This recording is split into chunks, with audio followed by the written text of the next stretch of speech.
generation, but for the generations that will come after us. And that's what Project C has been focusing on in the last few months is this using this moment of, I would say, proverbial calm to plan on how we are going to manage the storm when the storm does come, because the storm will come. Absolutely. How ready we shall be for it will depend on what we do now. It will depend on what Cameroonians do now, as opposed to wait for the storm to come before we think of what to do. Welcome, Leopold. Thank you for joining us. Please Merci, join me Henri. in Bonjour. welcoming our guests Ouais, today. merci infiniment à notre bien aimable audience. Merci. C'est un autre samedi aujourd'hui et les choses avancent dans le sens que nous espérions. Et vraiment, tu l'as si bien dit, nous travaillons pour le Cameroun de demain, les générations futures. Et de toutes les manières, tu l'as aussi bien dit, le changement arrivera fatalement. Je ne sais pas s'il faut le dire ainsi, mais il arrivera absolument, absolument, et nous devons être prêts. Voilà, c'est ce que nous essayons de faire. Et puis, nous ne remercierons jamais assez les compatriotes qui remplissent massivement le sondage, le questionnaire. Et nous allons encore en parler aujourd'hui. Et merci beaucoup au Dr. Chris, notre invité du jour. Et il sera vraiment dans son élément. Il faut dire comme d'habitude. Merci. Very kind. Thank you. Yeah, thank you very much, Leopold. Let me just use this opportunity to talk a little bit about our program today. Yeah. Today we are blessed. We're honored to have as our guest speaker, Dr. Chris Fomenu, which Leopold just introduced. Before we get to our guest speaker, of course, we're going to have our Cameroon in the Week rubric that Eric will come in and talk about.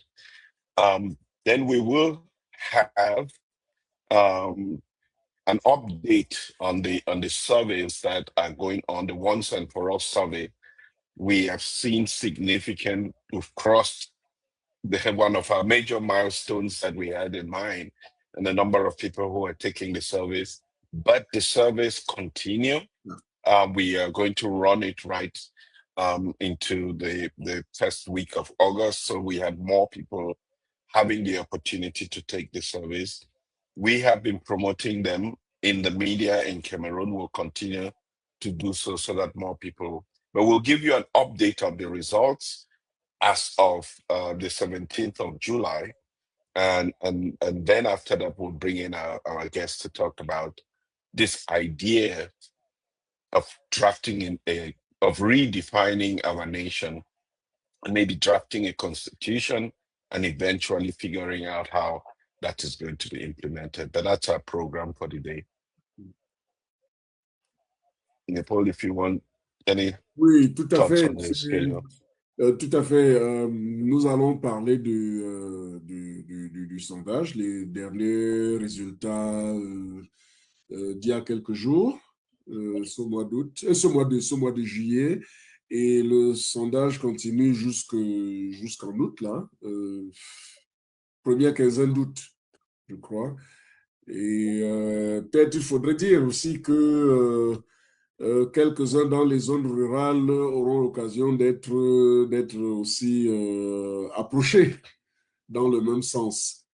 Et nous allons évoquer effectivement ces résultats-là qui sont très intéressants, et puis ce sera aussi l'occasion pour notre honorable invité de se prononcer sur le processus, sur ce qu'on pourrait en attendre.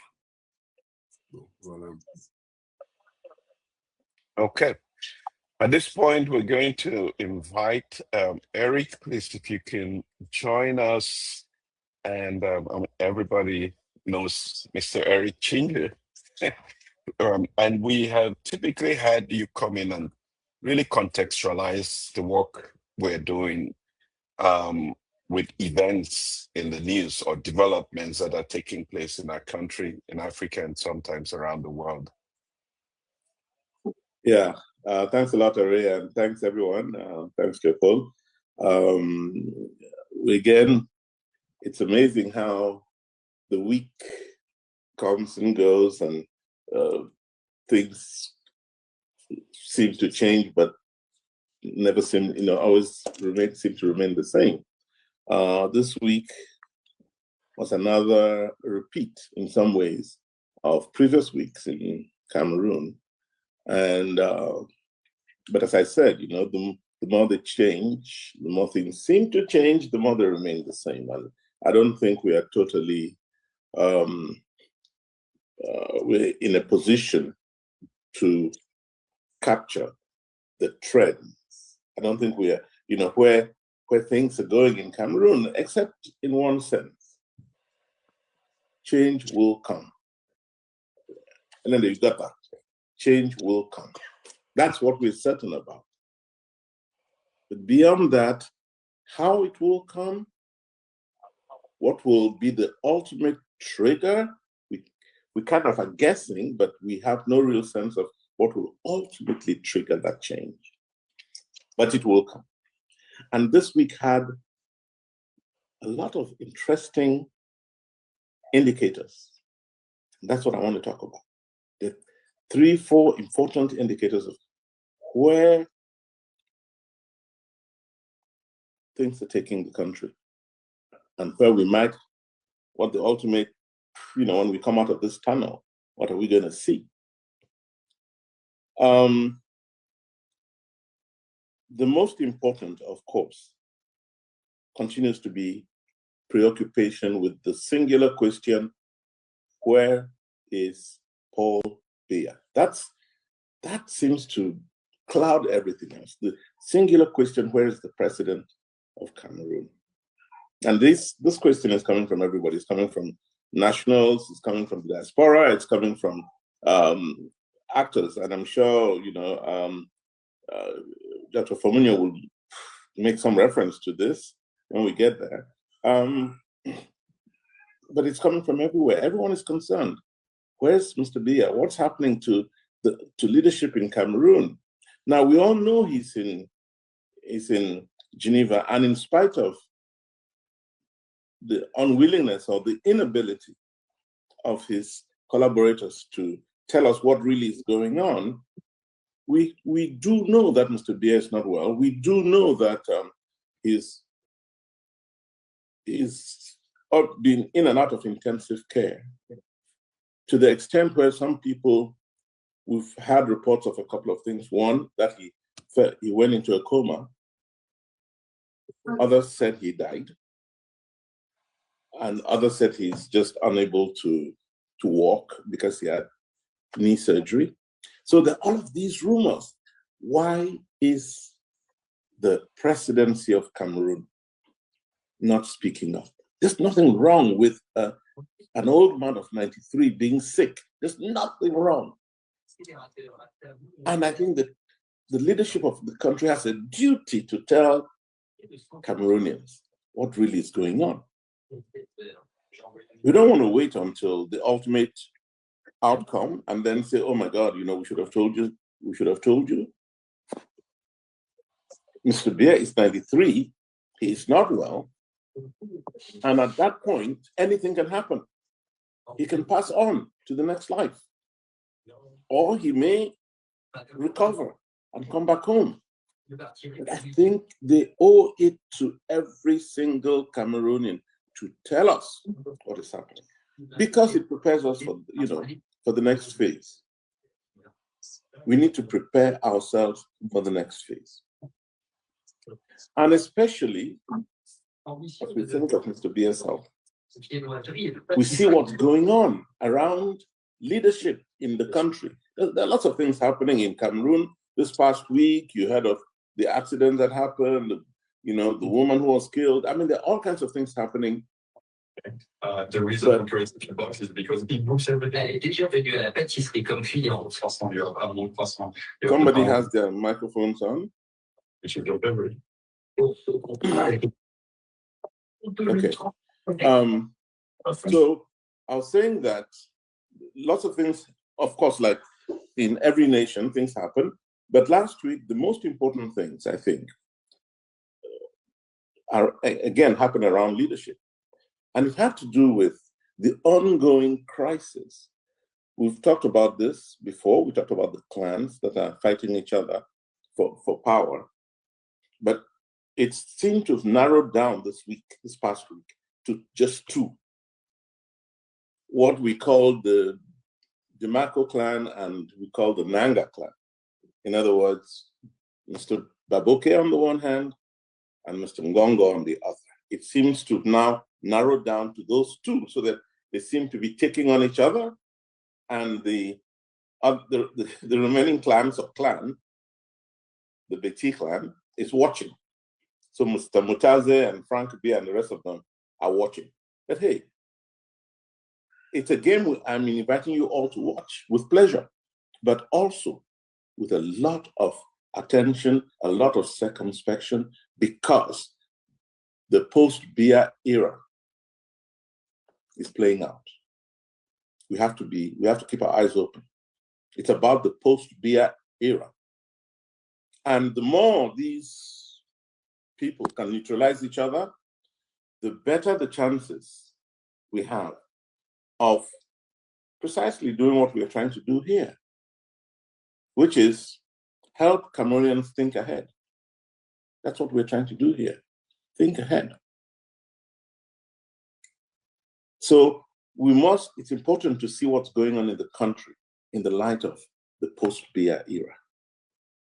And it's in that light that you have to understand the work that Project C is doing, and we'll get to that. Now, this week, the most telling information that came out this week was from a young military officer. All of you must have heard about him, Efudu, Captain Efudu Kenneth, who went on an interview with a friend in Paris called Morgan Palmer. Captain Efudu went on Morgan's program and made a number of revelations. He was forced out of the country by Mr. Ngongo. He was one of the leaders, one of the head people in the information, information, I'm saying, what is it? Intelligence. Intelligence, thanks. Was one of the lead people in the president's office, responsible, was the chef de service, responsible for intelligence gathering.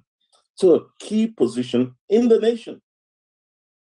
And one of the things they found out was some mysterious figure who went around with the title of a commander, of a major in the army, was false. He didn't have that rank, but he had all the right papers. And he was discovered with ammunition, sophisticated ammunition that the National Army does not have. And of course, the intelligence unit of the presidency made a report to the president. One thing led to the other. This fellow was arrested, but instructions came for him to be released immediately. And his weapons were not taken away. And it turned out that it was Mr. Ngongo who was behind it. And when Mr. Ngongo found out who had written the letter to the president about this fellow, and it turned out to be this Captain Efudu, his problem started and he was going to be eliminated and he had to run out of the country. He ran out of the country. The question now is, he ran out of the country in 2023. Why is it now that this story is coming out? So you must see it as part of the strategy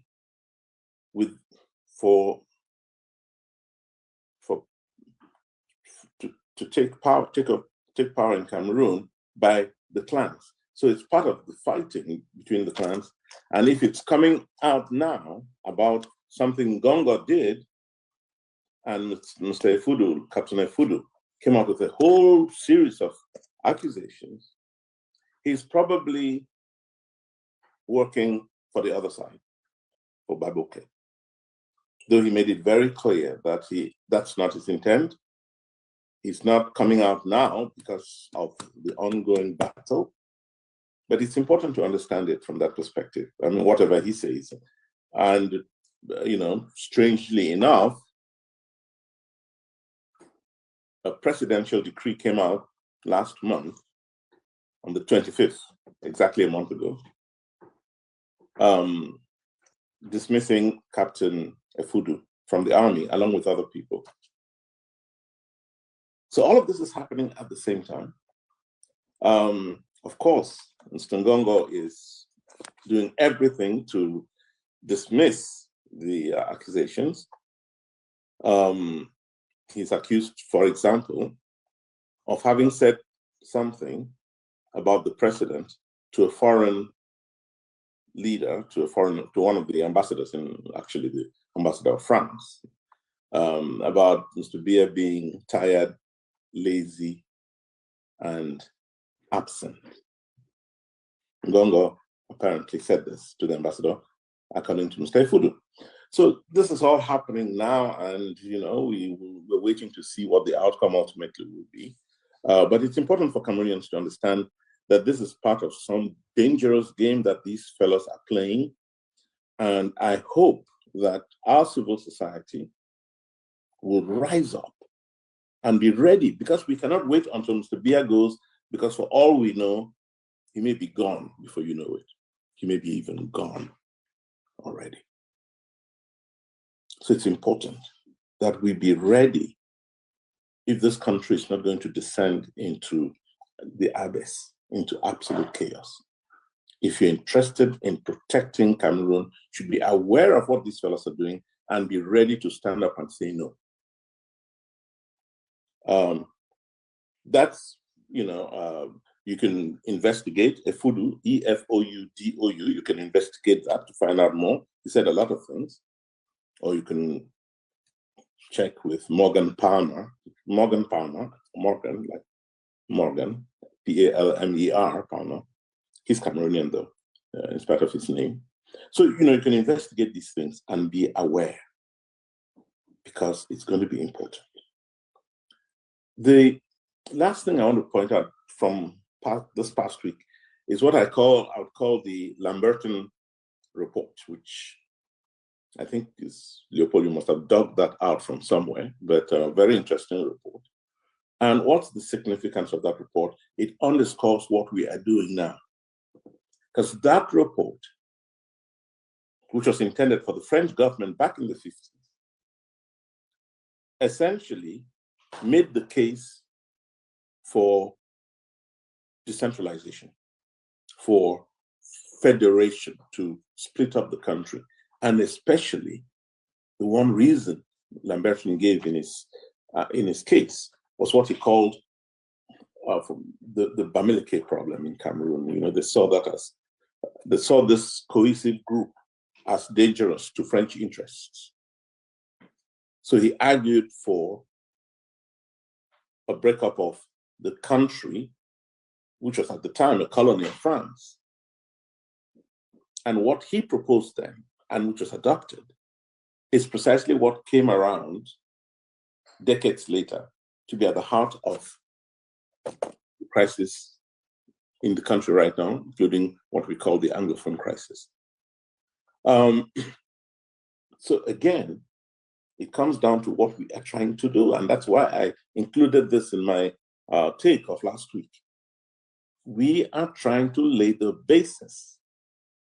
Mr. Lamberton at the time had no clue that what he was doing would set the stage for future crisis.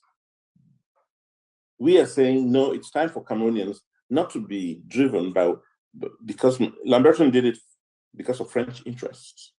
We are now saying it is time for Cameroonians to think about their own interests, and based on that, to define the foundational document that will lay the basis for governance and for sharing and for national cohesion in Cameroon.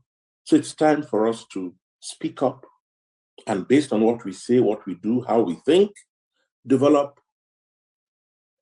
the constitution, for want of a better term.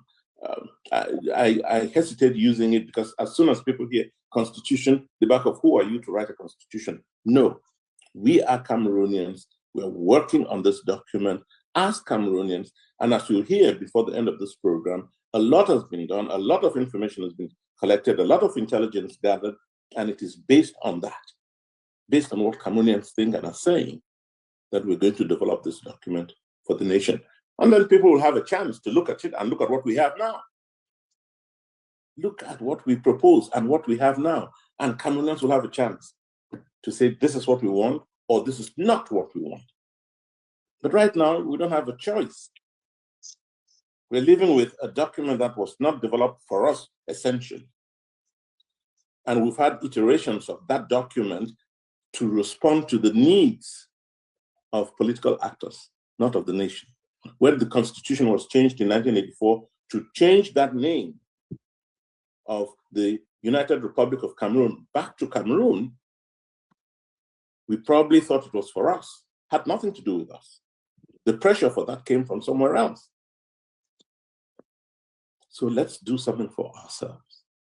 When you think of the Constitution of 1972, it was done for oil, so that because Mr. Ahidjo had told the French that he would have no authority over the oil resources coming from Indiana and from the Gulf of Guinea.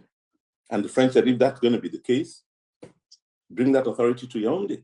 It's all of these things that led to, and it was all done through the Constitution. So this week gave us reason, one more reason, to do what we are doing with determination. And I invite every one of you, those of you on this Zoom conference and all the other platforms following, please think hard and be part of this movement, be part of this effort.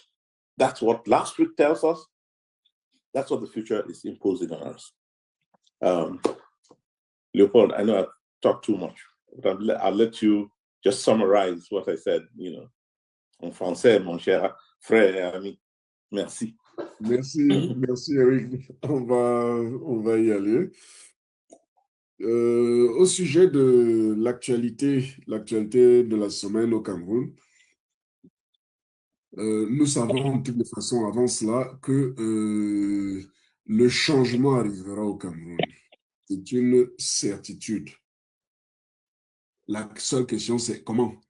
Cela ne nous concerne pas spécialement, mais ce changement arrivera.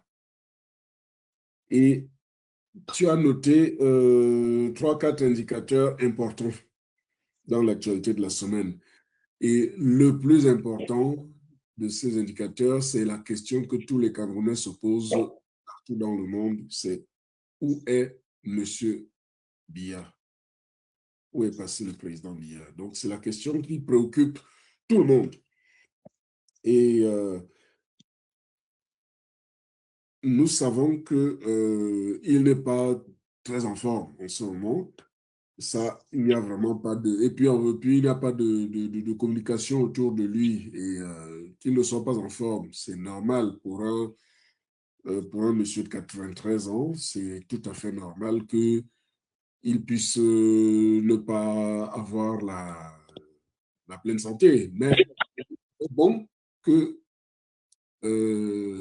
l'entourage, les officiels qui l'accompagnent puissent communiquer, rassurer les Camerounais à ce sujet-là.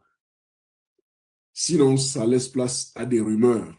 Et Dieu sait qu'il y en a beaucoup à travers les réseaux sociaux.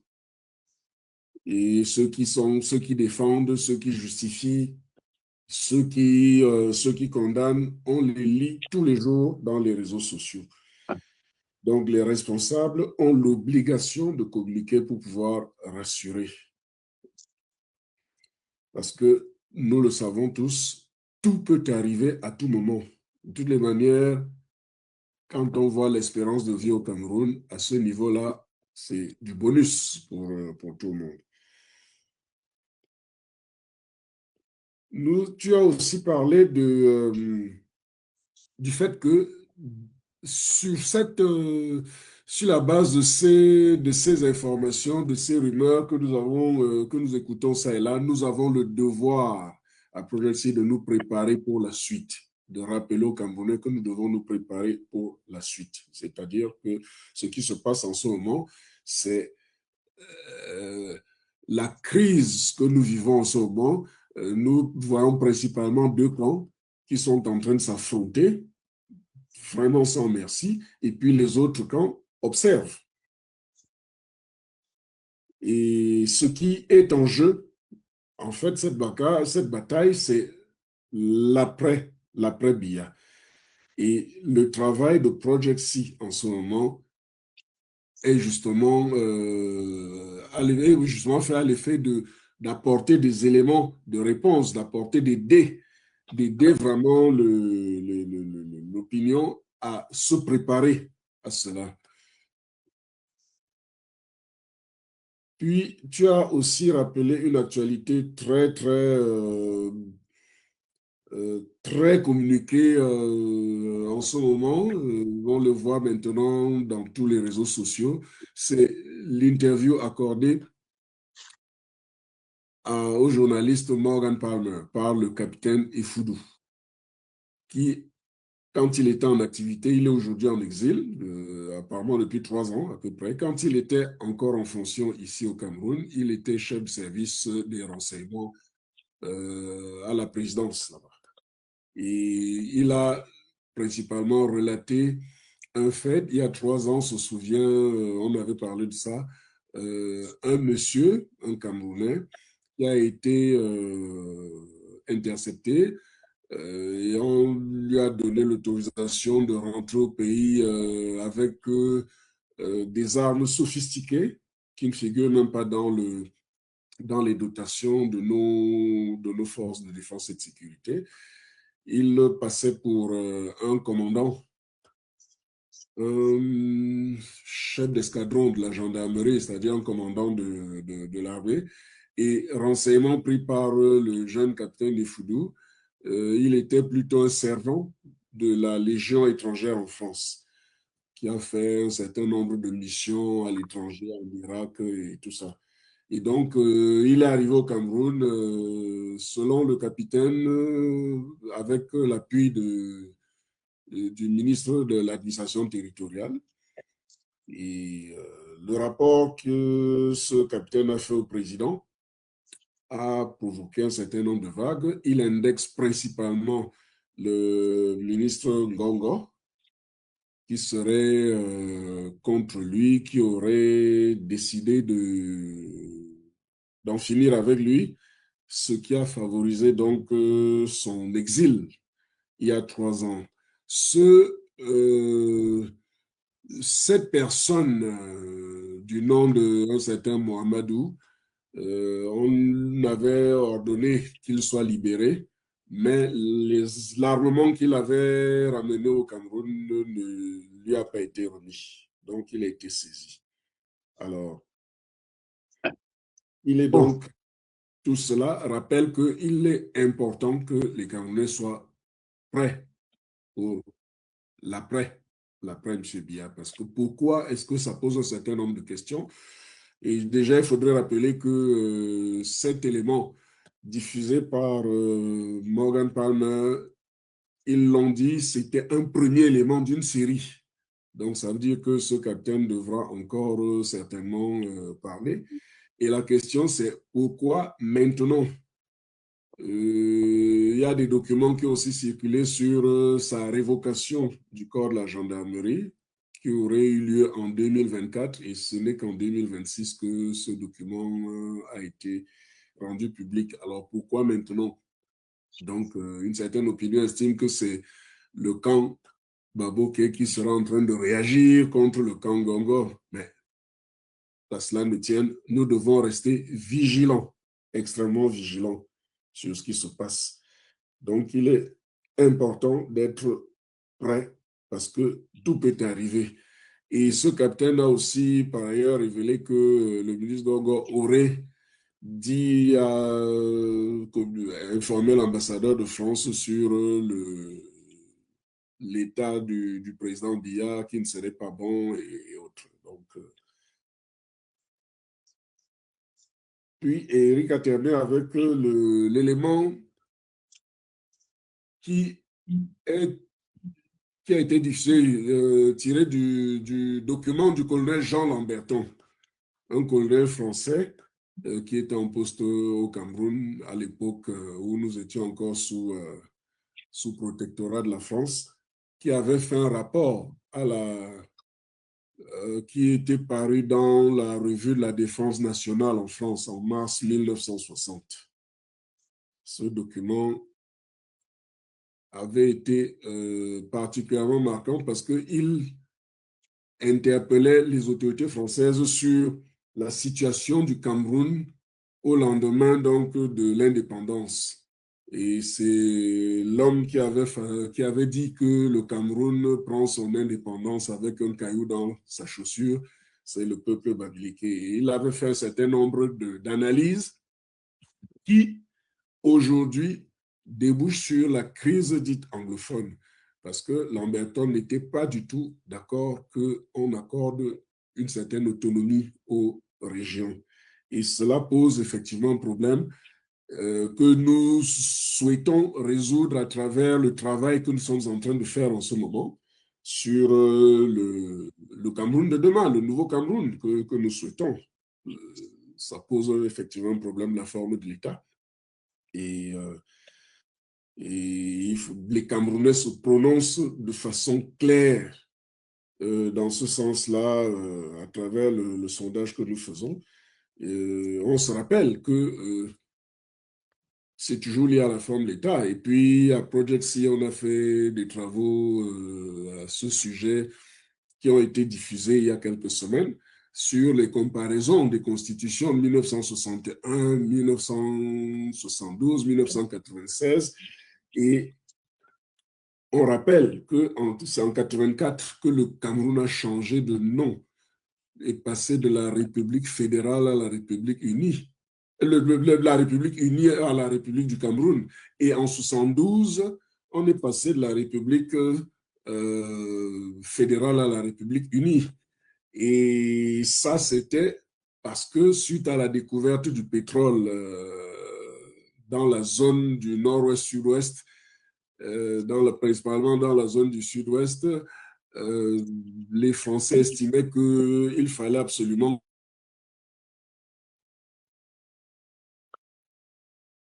sur cette main. Il a estimé que non, c'était les populations locales qui devaient s'occuper de leurs ressources en priorité.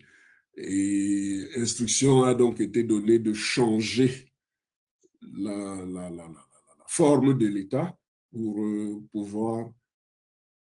que l'État central puisse mettre la main sur cette manne-là. Donc, c'est la découverte du pétrole qui amène le champ. Je crois que la découverte du pétrole a eu lieu vers 64-65. C'est ce qui amène le Cameroun à passer de la République fédérale à la République unie en 1972. Donc, voilà un peu.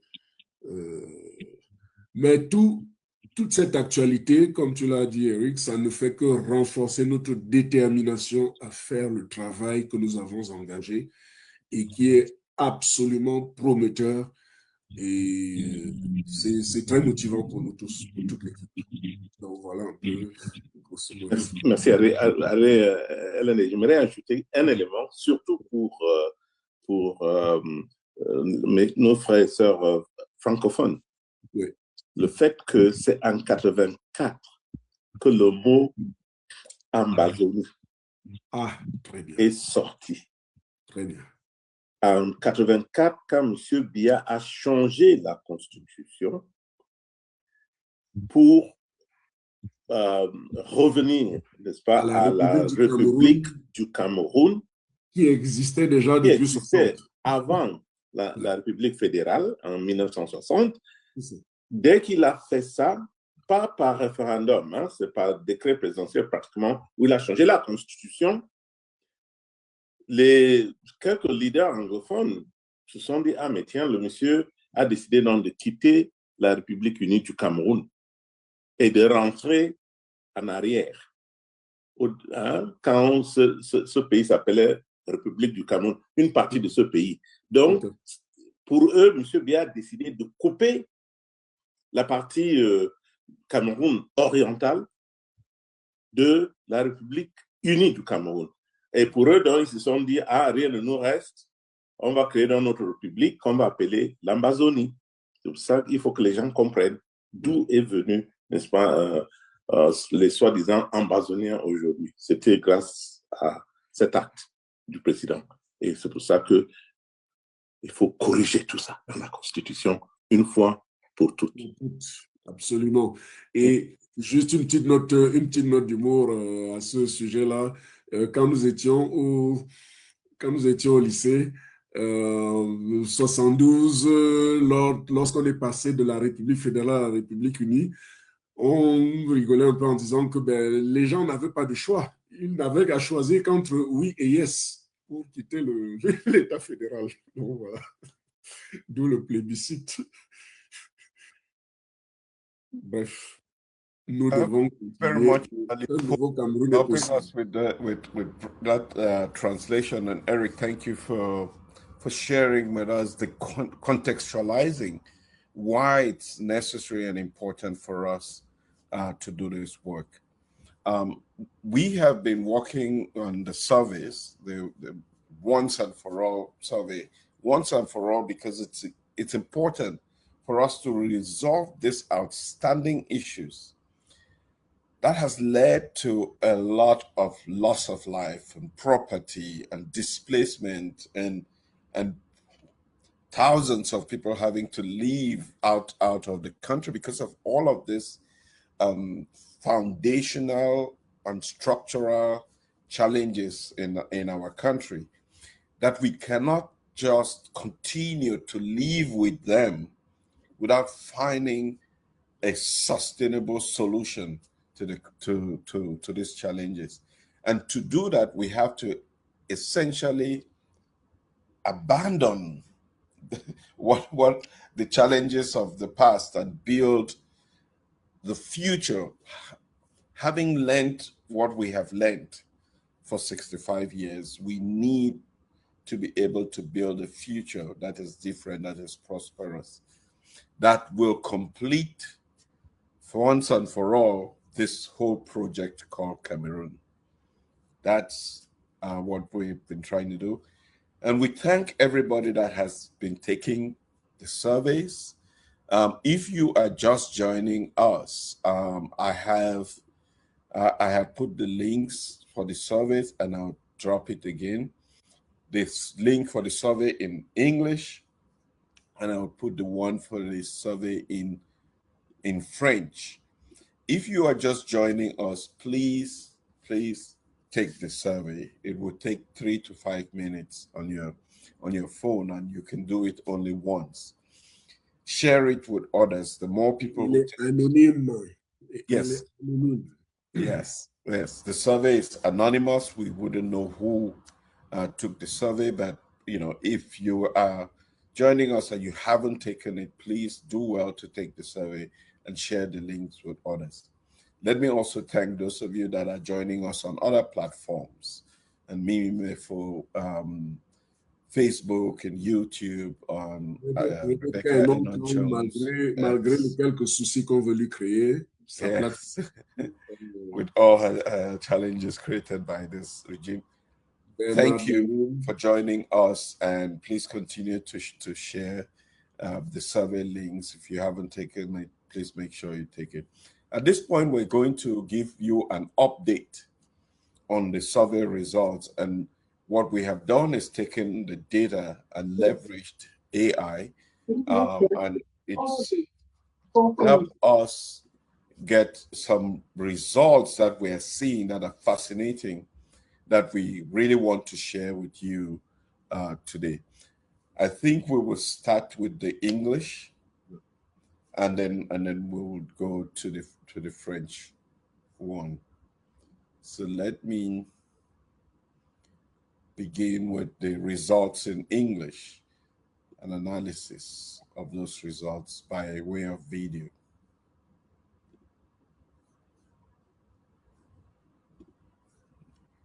Okay, here we go.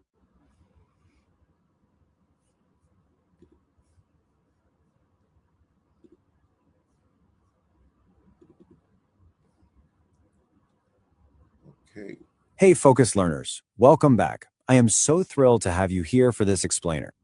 Today, we're taking a really fascinating data-driven journey into the heart of Central Africa to examine the results of the Once and For All campaign questionnaire. This data captures the complex, beating pulse of a nation that is facing immense challenges, yet looking fiercely toward the future. By relying strictly on the numbers, we're going to unpack exactly what the citizens are saying about their identity, their government, and their hopes. Let's get right into it. Okay, let's dive into this. What you're seeing is the official logo for Project Cameroon's Once and For All campaign.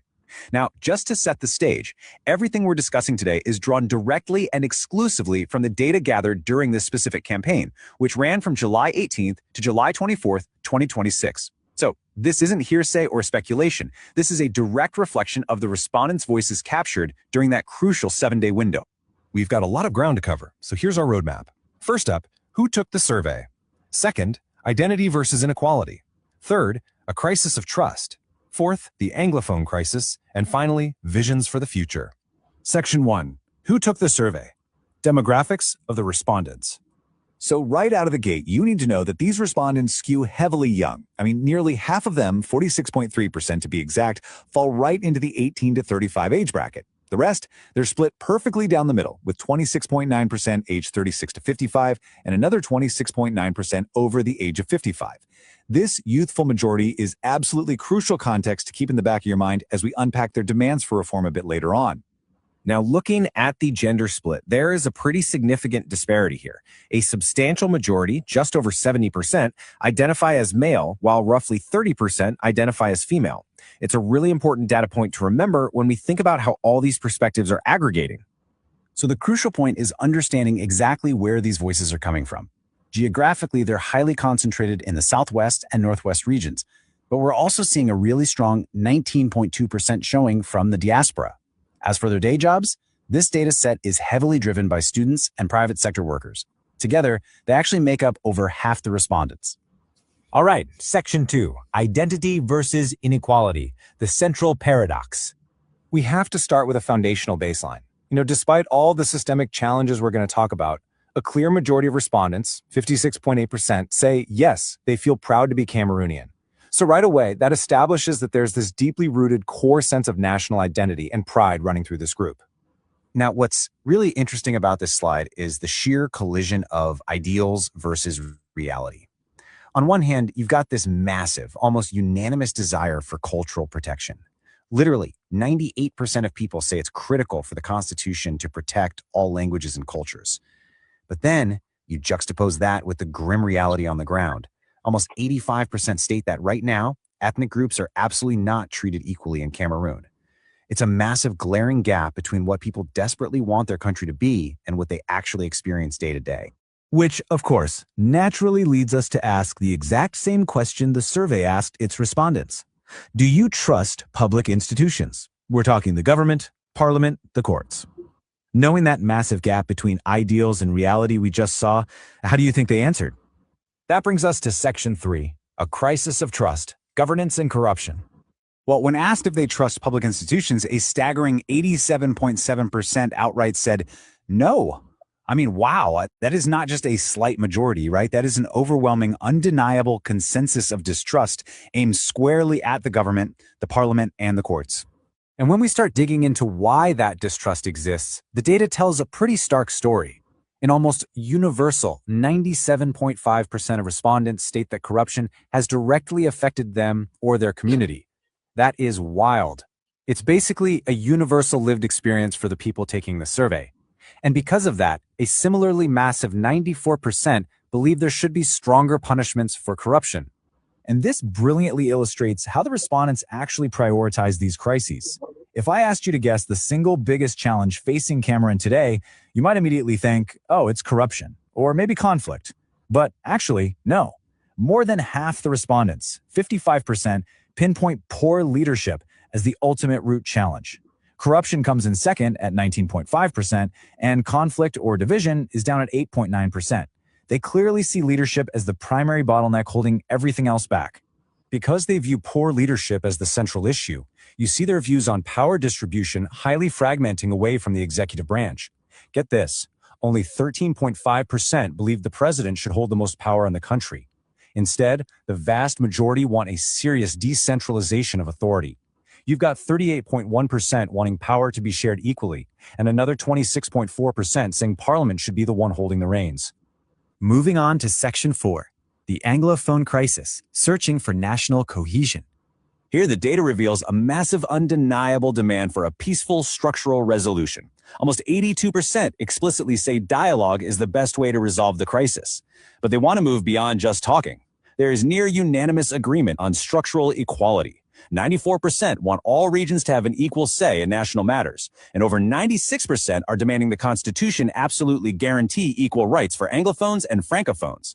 So this populace is highly aligned on constitutional equality being the true path forward. Let's move to and see how this builds into Section 5. Visions for the future, reforms and hope. To really understand their vision for the future, the survey asked a deeply critical question. One that hits incredibly close to home for this specific demographic. Do young people have enough opportunities in Cameroon?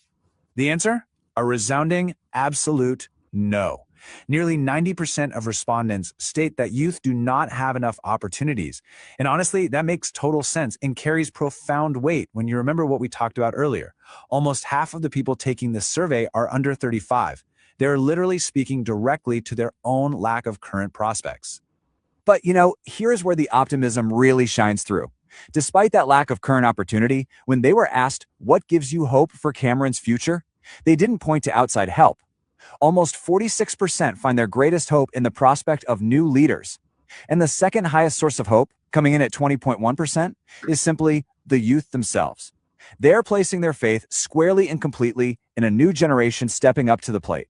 And they have a very clear roadmap for this new generation. 94% are emphatically demanding that presidential term limits be included in the Constitution. 93.4% say everyday citizens must have more say in how the country is governed. And 76.2% want to take it even further. They're demanding direct citizen participation in writing a brand new constitution. They don't just want new leaders, they want an entirely new rulebook. The whole shebang. Which leaves us with this final vital thought. We've gone through the data. We've seen this incredible tension between a current reality defined by distrust and inequality and this fierce, undeniable hope for constitutional renewal and fresh leadership. The numbers from the Once and For All campaign are crystal clear. The citizens know exactly what they want. So the only real question left is, will these citizen voices be the catalyst for the structural change they so desperately desire? Thank you so much for joining me for this explainer, Focus Learners. Keep analyzing, keep questioning, and I'll see you next time. Well, the numbers don't lie. I mean, if we're just leveraging the data from the surveys as people have been taking them, so that we continue to update you on the results as they keep coming in. So if you're listening, un point clair, Harry, juste pour rappeler que les gens savent exactement ce qu'ils veulent. Absolument, absolument. Yeah, people know exactly what they want. Yeah. The answers are blowing in the wind, so to speak. And we just need to get to a level of consciousness and implement the will of the people. But really want to highlight the youthful population because there is a huge gap between the leadership of our country and the future of the country. And the future of the country is the young people. And you can see from the surveys that the majority of the people taking the survey are young, with very little opportunities, but hopeful that the future will be better. And I think it's incumbent on us to provide that hopeful future. And I hope that this path that we are on, that I hope many more people will join us on, is the path that will lead us to resolving this, to bridging that gap once and for all. That was the survey for those taken in English. We also had the analysis in French. So we're going to have those analysis in French unless there are questions or comments that anyone has before we go into the French one.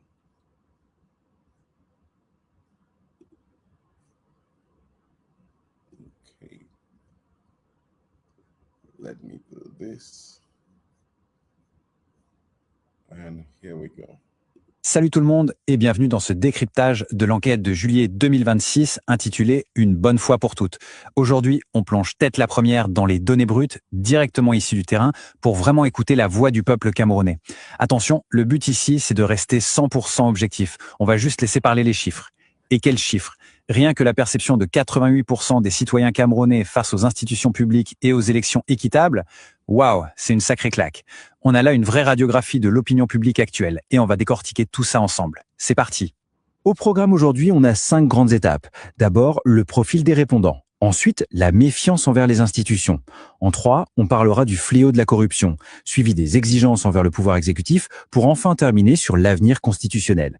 Allez, on attaque tout de suite avec notre première partie, le profil des répondants, la voix de la jeunesse. Et là, on a un chiffre qui saute littéralement aux yeux, 66,5%. C'est le pourcentage de répondants qui ont entre 18 et 35 ans. C'est énorme. En fait, l'engagement politique des 18-35 ans définit complètement le ton et l'urgence de cette enquête. Ces engagements politiques 18-35 ans, ce n'est pas juste un petit détail statistique, c'est le signal d'alarme d'une jeunesse qui veut prendre son avenir en main face aux tranches plus âgées qui sont beaucoup moins représentées. Si on creuse un peu plus loin que l'âge, on atterrit sur des réalités socio-économiques super précises. On a 46,5% d'étudiants et 17% de personnes sans emploi. On note aussi que la majorité, à savoir 73,3%, sont des hommes. Et géographiquement, on a une énorme concentration avec 61,8% des voix qui viennent de la région de l'extrême nord. Donc, on est sur un profil très spécifique, des jeunes souvent en pleines études ou qui cherchent du travail. Gardons bien cette image en tête parce qu'elle explique tout le reste. Ce qui nous amène à la deuxième partie. La méfiance envers les institutions. Une véritable crise de confiance. Prenons une seconde pour digérer ce chiffre. 67,2%. Mais alors pourquoi 67,2% doutent des institutions publiques à ce point? Et pourquoi remettre-t-il en cause le fait que les élections au Cameroun soient vraiment libres et équitables? Eh bien, ce n'est pas du cynisme gratuit. C'est la preuve d'une fracture immense, vraiment profonde, entre le système et les citoyens qu'il est censé protéger. Et cette fracture, elle fait mal au quotidien. On a 77,1% des citoyens qui disent être directement touchés par des pratiques illicites. On peut se demander pourquoi 77,1% redoutent corruption publique dans leur propre quartier. Pourquoi 77,1% craignent la corruption tous les matins en se levant? La réponse est simple. Pour eux, ce n'est pas de la grande théorie politique. C'est un mur de briques permanent qui bloque tout développement et détruit la confiance à l'échelle locale. D'ailleurs, quand on leur demande quels sont les plus grands défis du pays aujourd'hui, les réponses parlent d'elles-mêmes. La mauvaise gouvernance explose les compteurs à 47,3%, talonnée par la corruption à 28,9%. Et là où ça devient super intéressant, c'est que la pauvreté et le chômage arrivent bien derrière, à 18,1%.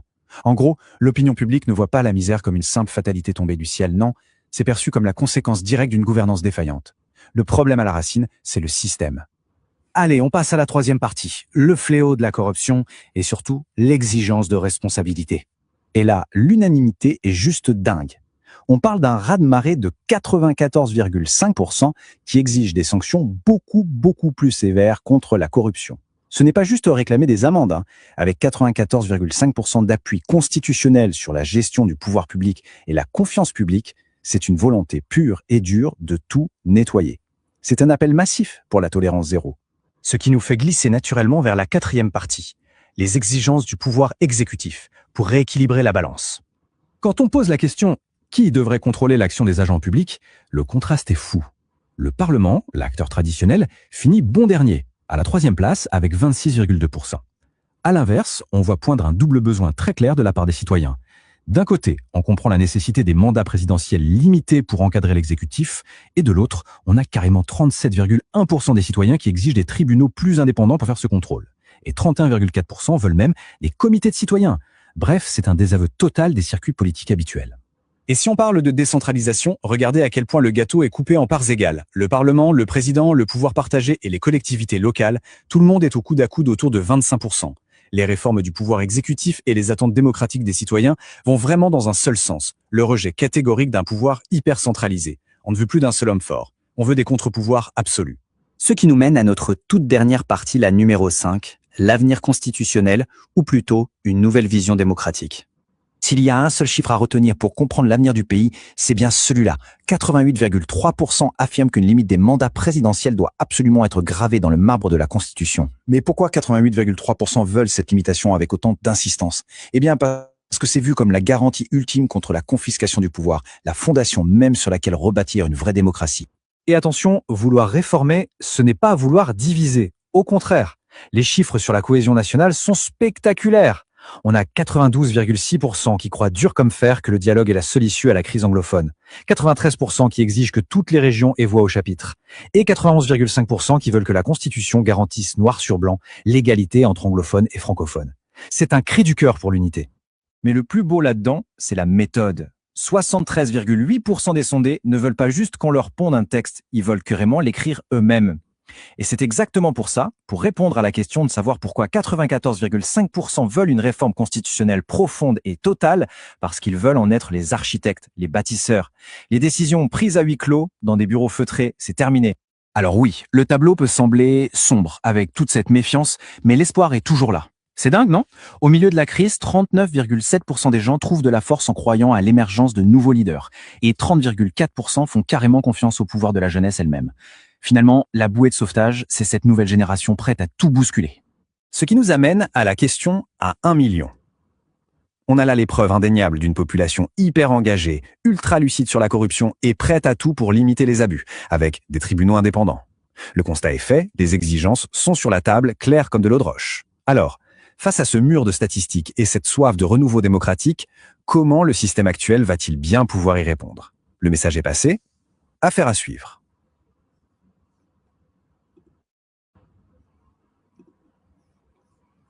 En tout cas, merci beaucoup, Leopold, for working on this. It's with the help of technology nowadays, we're able to do this analysis, but this gives us a sense of what the Cameroonian people are thinking, and especially the younger Cameroonians, and their desire to participate in crafting the future of Cameroon. So it's not only left in the hands of a few. And this is the purpose of this exercise. Leopold, do you have any thoughts on? Non, juste 2-3 petits rappels que ces choses-là nous apprennent que c'est une crise des institutions. Les Camerounais, contrairement à tout ce qu'on peut penser, se font en confiance. La preuve est que plus de 92% estiment que la crise profonde doit être résolue par le dialogue. Et puis, malgré ces difficultés, ils continuent d'espérer. Et ça, cela nous interpelle dans notre travail, parce que un certain nombre de ces analyses laissent déjà apparaître, c'est-à-dire cela touche directement la forme de l'État. Parce que quand la majorité des répondants ne font plus assez confiance au Parlement, mais plutôt à d'autres instances, c'est assez révélateur. Donc, c'est juste ce que je pourrais dire là. Thank you, Leopold, for that. And now I think we're going to go on to our section with our keynote speaker having presented all of these results. But just before I do that, I will just ask that we take a short break here, and we'll go on to, and then when we come back, we'll, and basically this break is a short video that captures the essence of the Once and For All campaign. Enjoy the music, but more importantly, the message that it carries. And at the end of that, we will then bring in our guest, Dr. Christopher Fomoni. So let me do this one more time.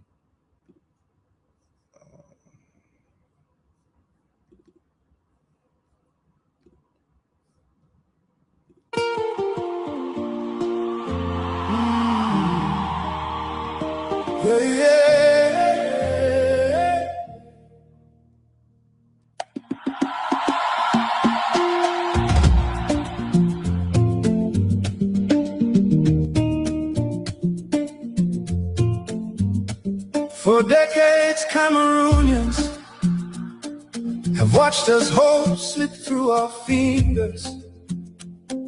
Decisions about our future made behind closed doors. Our voices drowned out by power and politics again and again. We have been told who we are and what we must accept. Cameroon's destiny has been shaped by others. Cameroonians are waking up and demanding change. What kind of country do we want? What makes us Cameroonian? The soul of Cameroon is shaped not by what divides us, but by what unites us. Oh, what kind of country do we want? What makes us Cameroonian? Imagine a movement not of politicians, but of people. Imagine every corner of this country, every hamlet, village, town, city, every region, rising together with one purpose, not for an election, not for power, but for one nation, once and for all. Imagine putting country over self-love, over hate. Cameroon, not tribe, language, not region. The soul of Cameroon is shaped not by what divides us, but by what unites us. Imagine a movement not of politicians, but of people. This is not a dream, this is Project C. Imagine the street vendors, the motorcycle taxi drivers, the trade unions, traditional rulers, professionals, and the diaspora, working together everywhere for something bigger than any one of us. Oh, for the first time we, the people, will come together to answer the hardest, most important questions. How do we finally lay to rest the ghost of the past and create a future where every citizen belongs? Over the next 4 months, we will listen, we will debate, we will draft a new constitution. Oh, one that reflects our diversity, our dreams, our determination to build a Cameroon of dignity, peace, and prosperity. This is a movement born of the people, for the people. No more decisions made for us, without us. No more waiting for permission to hope. A new Cameroon is possible. Hey, not determined by our colonial past, but by our common future. Join the movement for a new Cameroon. This is Project C. This is a movement born of the people, for the people. A new Cameroon is possible. Join the movement for a new Cameroon.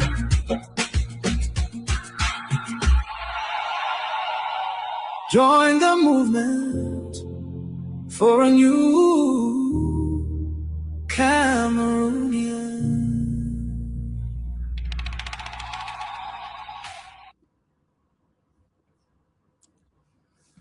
Well, that video was crafted to essentially communicate what the whole project, the project Once and For All, is all about. And everyone is invited to be part of this, this campaign. Again, take the surveys, share, invite others, support the campaign.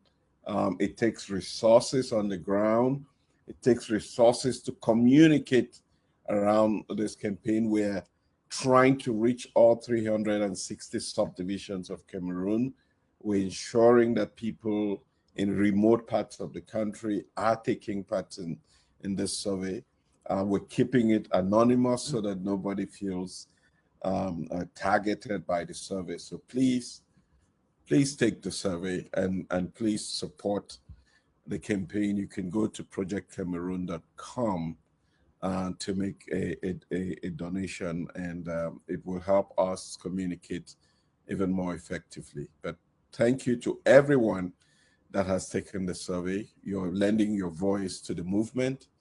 Thank you to everyone who will take the survey, because we need you to take the survey as we go ahead.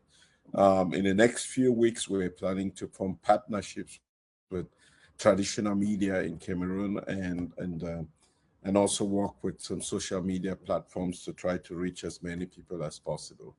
All of that takes time, it takes resources, it takes people who need your help. Leopold, maybe you want to emphasize this as well in French, and we will have our guests. Continuons d'inviter vraiment nos très chers concitoyens à remplir le sondage, le questionnaire. C'est vraiment très facile et il est anonyme. Et les résultats qu'on présente sont déjà assez parlants, et il s'agit, en prenant ce sondage-là, vraiment de confirmer, quoi. De confirmer. Donc, nous avons besoin de ressources pour cela, parce qu'il y a des compatriotes sur le terrain. On souhaite toucher les 360 communes. S'il vous plaît, continuez de remplir le sondage, pour le questionnaire pour ceux qui ne l'ont pas encore fait. On ne peut le remplir qu'une seule fois. Et puis, nous avons aussi besoin d'appui, de soutien, parce qu'il faudrait que les gens sur le terrain puissent se déplacer. Voilà. Merci d'avance pour cela. Et c'est le Cameroun qui en sort gagnant de toutes les façons. Merci beaucoup, Leopold. At this time, we're going to invite our guest, Dr. Christopher Fomunium, who is the Senior Associate for Africa and Regional Director with the National Democratic Institution. Dr. Fomunium is a renowned expert in governance and democracy. We are deeply honored to have you make time to be with us. This is a privilege. It's an honor. Thank you for doing this. And we really have a question that we're asking all the experts that we bring to the table, because this notion of, is a new Cameroon possible? And to that question, there are two options. If it's a new Cameroon possible? If yes, how is it possible? If no, why is it not possible? So that's the conversation that we would like to have with you, your thoughts and ideas.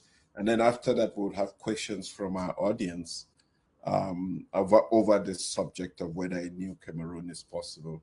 But our goal is to redefine our country after learning from experts, listening to people on the ground through the surveys, having debates. We hope that we'll all grow to a position where we can redefine our country. So thank you for joining us. Thank you very much, Ari, for those very kind words of introduction. And thank you, Leopold and Eric and the entire Project C team for what you've been doing since launching this initiative. I and many other compatriots now realize that by pivoting and broadening the scope of the conversation since the October 2025 presidential elections, you are bringing more Cameroonians into the fold, more Cameroonians into the conversation, and also helping all of us, nudging all of us to look towards the future. This is extremely thoughtful. It's extremely foresighted. And you may not even realize the depth of the investments that you are making at this point in time, because we truly have not had this kind of experience in the past. And I hope that as we go along, more of our compatriots will begin to realize that this is a platform through which their voices could be heard and through which their opinions could be taken into consideration. I really want to thank everybody that has made time this morning, this afternoon, this evening, depending on where you are, to participate in this conversation, as Ari just said.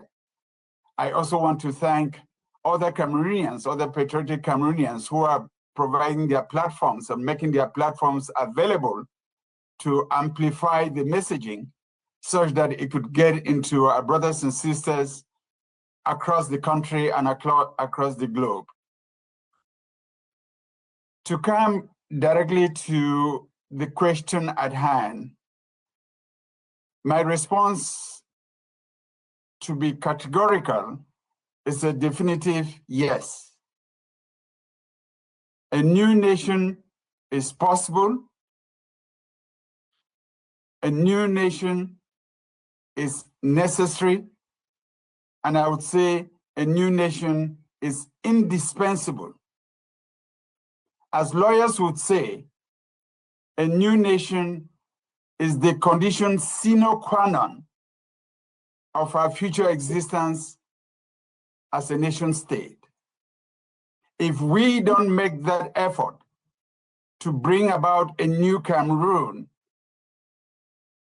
we are building on shaky grounds. We're trying to put up a structure without pillars. And there is no other way to say it than to say that thinking of a country without a new Cameroon, without imagining a new Cameroon, is building on very sandy soil. I say a new Cameroon is possible if we work for it. If we as Cameroonians stand up and ask for it, we would get it. The days when we would allow ourselves to be trampled upon or to be dictated to by others, those days are gone. When the country had independence and then reunification in 1961, there weren't as many Cameroonian intellectuals, experts in various areas. 70 years later, you've got Cameroonians spread across the globe. You've got Cameroonians in the homeland who've got the expertise necessary to craft institutions that are adapted to our needs. Yes, institutions that capture the voices and the desires, the expectations, the hopes of our fellow compatriots. There is no reason why we cannot organize ourselves to make a new Cameroon inevitable. I say a new nation is necessary because the status quo is broken. It's outlived its usefulness. And that has been demonstrated in so many different ways. Eric went through the summary presentation of the week in Cameroon and Africa. And there is nothing I could add to that to demonstrate that the status quo is unacceptable. It's being challenged from multiple angles. It's been rejected at the polls, as we saw in the presidential elections of October 2025, with a vast majority of our fellow compatriots who now believe and continue to believe that Issa Chiroma Bakari won the presidential elections of October 2025. Its legitimacy is being questioned. And in the political arena, where perceptions are as important as realities, the perceptions that our fellow citizens have about the status quo cannot be erased by force. You cannot shoot them down. You can't erase them by presidential decree. You can't erase them by communiques from the ruling party, because even within the ruling party itself, there are people who know who the rightful winner of the presidential elections of October 2025 was. And as long as that litigation, that election-related litigation, still persists in the minds of millions of Cameroonians, the current status quo is unacceptable. I also say that it is inevitable because of the contestation that we see within the country. It is palpable, it is obvious.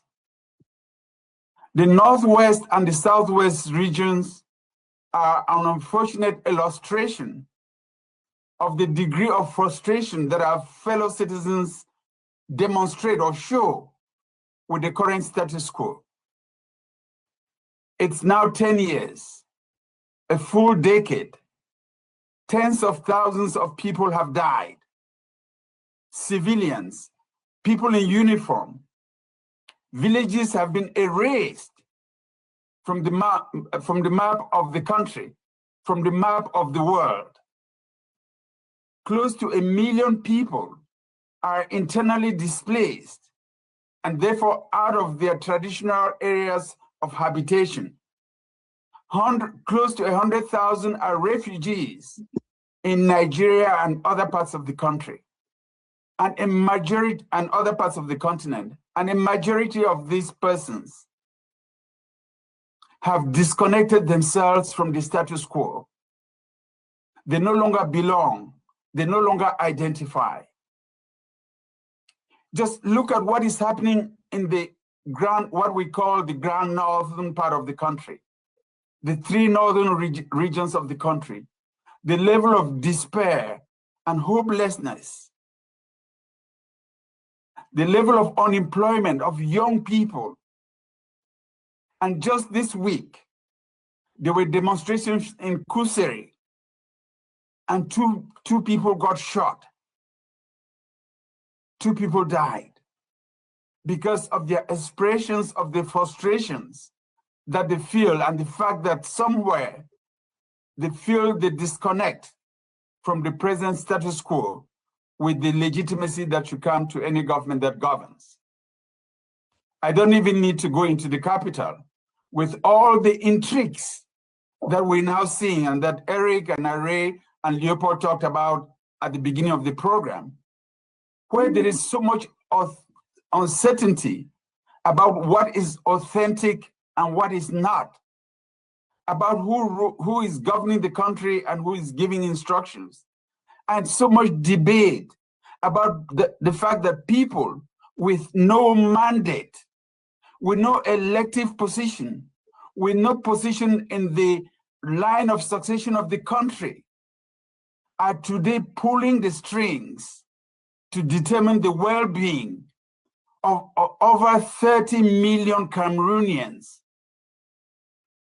And most unfortunately, when you look at that bunch, irrespective of the camps to which they belong.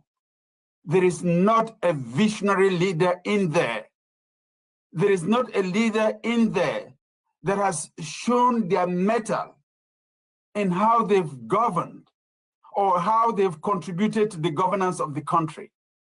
On the contrary, we have individuals who are positioning themselves through the use of force, as we saw in the resolution of the post-election disputes, and the fact that thousands of our citizens are now in prison for contesting that electoral outcome. You see individuals who have been alleged to have been involved in multiple embezzlements of public funds for personal gain, and who are accumulating all of this wealth out of the public treasury for self-centered, egoistic purposes. You definitely cannot look at all of these factors, and even many more, and not come to the conclusion that the status quo cannot longer stand and that a new nation is indispensable to give a glimpse of hope to the millions of Cameroonians that we represent. How can this be done? Well, let's look at our history. And the previous speakers, Eric and Ray and Leopold, touched on this. In 1960, when the French wrote the constitution for all of their colonies, except for Guinea-Conakry, carried out in 1958. And so it's fair to say that the constitution that was received by the Republic of Cameroon, that was part of the French territories on the African continent by 1960, was an emanation of French institutions that had been put in place in 1958 under de Gaulle, and that were imposed on all of the former French colonies. We all are aware of the fact that the discussions in Fumban that led to the reunification in 1961 have been the object of multiple contestations because of the assertions that one party came to the Fumban agreement, the Fumban conference, with a ready-made document that was already drafted for them by the French, and that they used their influence at the time to impose their will on the rest of the country. But even then, the Federal Constitution of 1961 was not respected. It lived for 10 years maximum, and then we had 1972, and the referendum that was imposed on 20% of the population in direct violation of articles of the 1961 Constitution that stipulated very clearly that for the form of the state to be amended or changed, it needed consensus taken by both sides of the federation under independent processes. And so we had 1972 thrust upon us. I still remember as a secondary school student how the whole conversation around the referendum happened. Ahidjo made a few appearances in some of the regions at the time, and then people were called to the polls, and then, as Leopold said very beautifully, you had to choose between yes and we. And then we had 1986.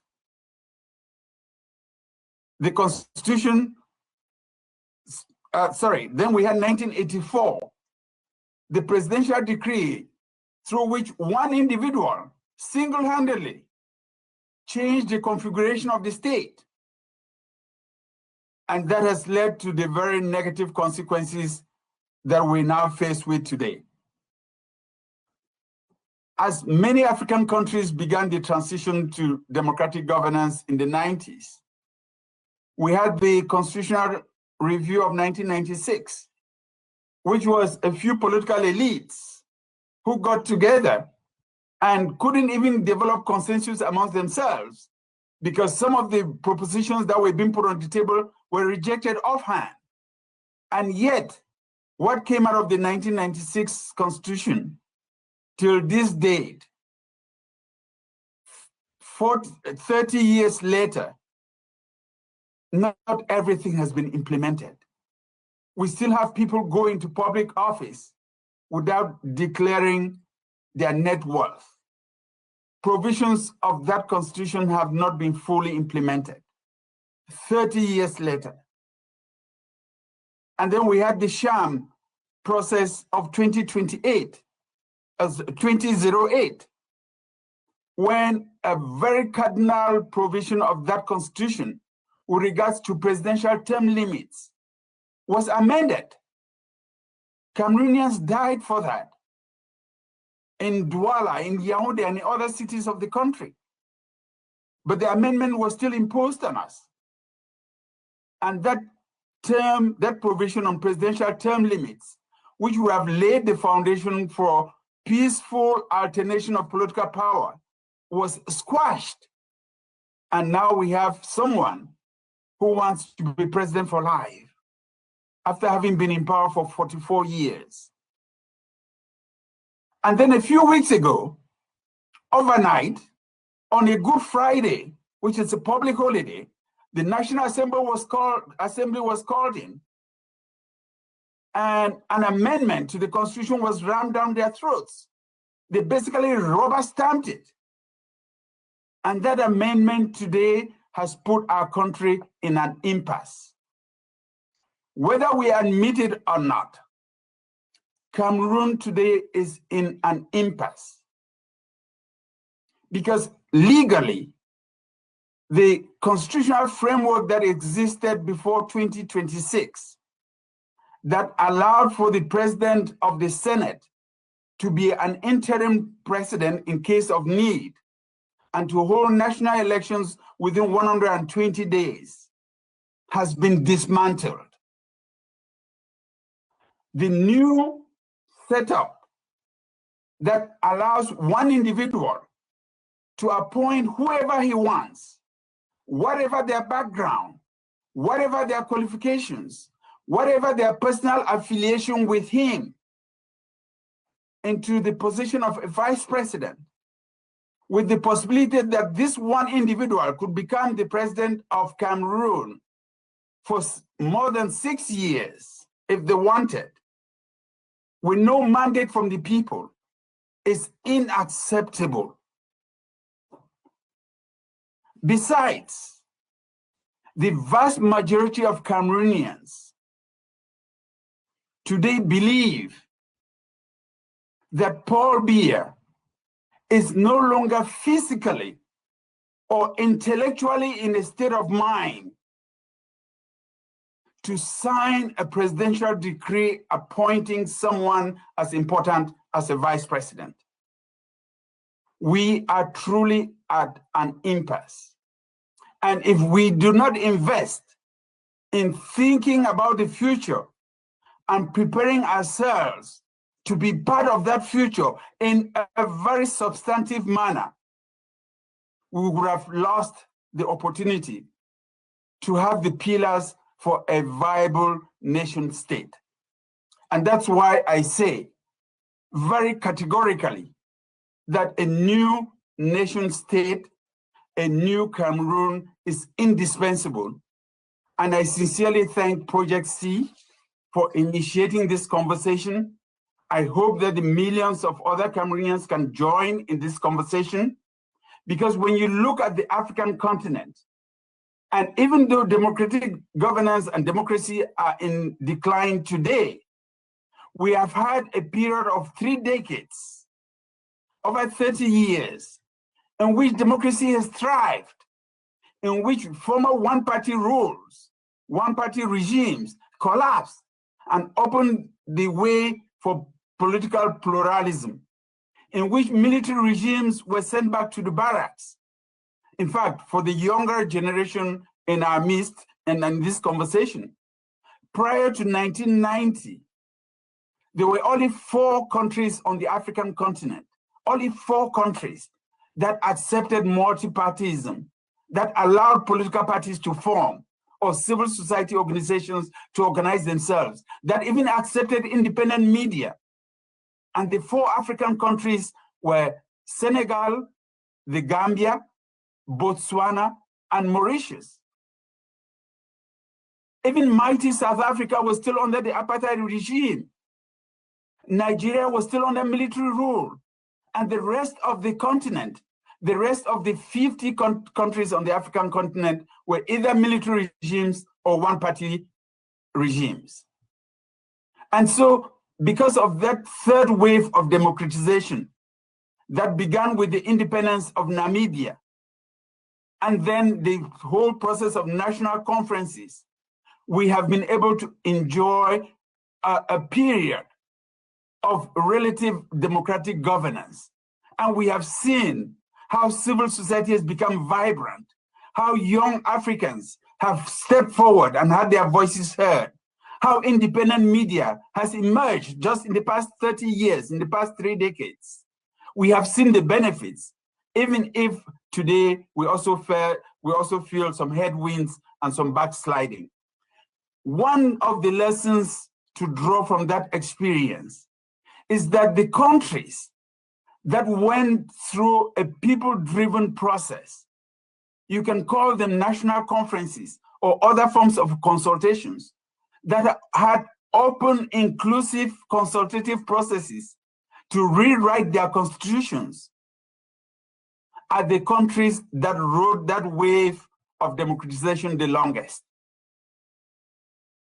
If countries like Benin are still standing tall today, it is because they took this kind of inclusive, open process where citizens had a say in terms of what they wanted to see in their constitutions. It has taken us this long, but it's never too late. However, we must keep in mind that if we do not seize this opportunity, what some of us have dreamed about as a nation state may not come to pass. Thank you very much for your time and attention.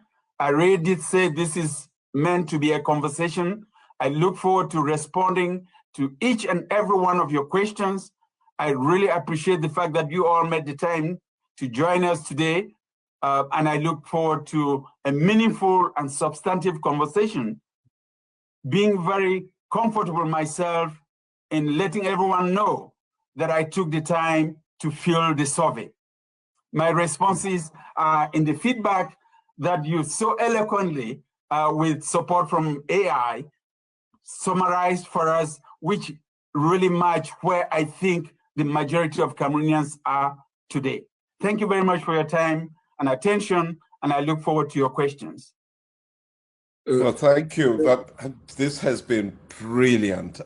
It's really taken us on a journey, a learning journey, an educational journey, but also an inspirational journey, one that tells us that there is hope somewhere if we do what we have to do. There's always a pot of gold at the end of the rainbow, but you have to cross the bridge to get there. And that bridge is what we're trying to build together. For too often, we almost imagine that there is a magic wand to get us. We know where the Cameroonian people from the service have aspirations of what they want. And the question which I see from the Nkumi, it says, what is expected of us, the people? Is there any active strategy in place to make the people governing give up power? So this is a two-part question, which we may not necessarily know how to get the people in power, what we can do to make them give up power. But I think we know what we can do, or at least we can try to figure out together what we can do. But Dr. Chris, I don't know how you would answer somebody who asks what is expected of us, the people. Peut-être juste résumer les 3 points importants que. Okay. Yes, I'm français. Okay. là, vraiment, là, de façon claire et nette, est-ce qu'un nouveau Cameroun est possible? Il dit oui, sans embâche, sans discussion, sans contestation, et il le justifie par 3 points très importants. Il dit, premièrement, c'est possible. Deuxièmement, c'est nécessaire. Troisièmement, c'est inévitable. C'est une condition sine qua non pour redécoller. C'est obligatoire. Et il le justifie rapidement. Possible parce que possible si nous travaillons pour cela. Bon, que nous essayons de faire déjà en ce moment. Et aussi, nous avons l'expertise pour cela. Les Camerounais, ils brillent partout dans le monde et même localement, vraiment, de ce point de vue, il n'y a aucun doute. Deuxième point nécessaire, parce qu'il faut mettre un terme, il faut en finir avec le status quo. Et qu'il a rappelé d'ailleurs le status quo qui s'est manifesté à travers les urnes. Clairement, le président Issa Chiroma a été élu, mais on voit ce qui se passe. Et le statu quo, il le rappelle, ne peut pas être changé par décret et autres. Et puis, troisièmement, c'est inévitable. Inévitable parce que vraiment, les contestations populaires sont visibles, elles sont palpables à travers le pays. Et avec tous les déplacés que nous avons, les quantités, vraiment, il ne faut même pas revenir dessus parce que c'est choquant. Les déplacés, les exilés, les villages qui ont été détruits. Bref, c'est inévitable de reconstruire. Donc, ça ne peut se faire que dans un nouveau Cameroun. Alors, donc, la réponse est oui, mais comment? On a rappelé l'historique des différentes constitutions et il termine effectivement en disant que nous sommes dans une impasse. Donc, c'est vraiment nécessaire d'en sortir. C'est obligatoire d'en sortir. Et Dr. Chris, l'expérience africaine, panafricaine, mondiale, on ne revient plus dessus. Il a été dans plusieurs pays et donc il sait comment ça se passe. Et les pays qui sont passés par des revendications populaires, de conférences nationales, et notamment le cas du Bénin, avec une forte participation populaire, on arrive à voir que ces pays-là décollent. Une petite question comme ça en passant, quand il rappelait l'historique des constitutions, nous voyons que pour le cas particulier du Cameroun, nous voyons l'influence énorme que la France a eue sur le Cameroun et autres. Et une petite question subsidiaire, c'est comment est-ce qu'on pourrait s'en sortir tout seul malgré toute cette expertise sans des influences extérieures et autres au point où nous sommes rendus? Donc voilà un peu. Merci beaucoup, Léopold, for helping us with that resume, which I think is very apt. So we have that first question, but I also see that Louisette has her hand up. So we'll just combine that. Louisette, if you can go ahead and ask your question, and then we'll come back to our guest. Thank you. I first want to thank Dr. Fomignon for being so eloquent and intentional with everything. I do agree that it's possible, necessary, and like we say in the streets, a no-brainer that we definitely need. My question is twofold and kind of ties into the one that was posed in the chat. Strategically, I'm going to play the devil's advocate here and get us to think further, because sometimes we can start a movement and with fire and the excitement, and then the fire kind of sizzles down. Do we have a plan a plan that gives us a guideline as to, so now we have this data, how do we manifest, or how do we solidify or bring it to task to where we actually come up with something tangible? And how do we approach the people in power that we are supposed to address? Or do we just have a conversation? How do we go beyond having a conversation? How do we actualize the data that we have and come up with something that is functional and practical besides just having a conversation? Because we can have conversations all day, and that's where we end, is with these conversations. So do we have a plan in place to have, how do we get someone ready if BIA is no more? How do we affect that change? Because that's been my concern. If something happens and they say, oh, BIA is no more, and we're having a conversation, but we don't have actually something tangible and practical, how do we make that happen? How do we strategize to where our voices, our conversations matter, actually, where it matters? Thank you very much, Lisette. There are two other hands up, and I just want to make sure that we get all the questions. So I'll ask them to give their question there as well. So when our speaker is responding, he can respond to numerous questions, because I have a feeling that we'll have many questions. So Lisette, thank you very much for the question. We'll come to the response. I will go on to Francis. Francis, if you can ask your question. Okay. Thank you, Mr. for giving me this opportunity to ask my question. I will go in French.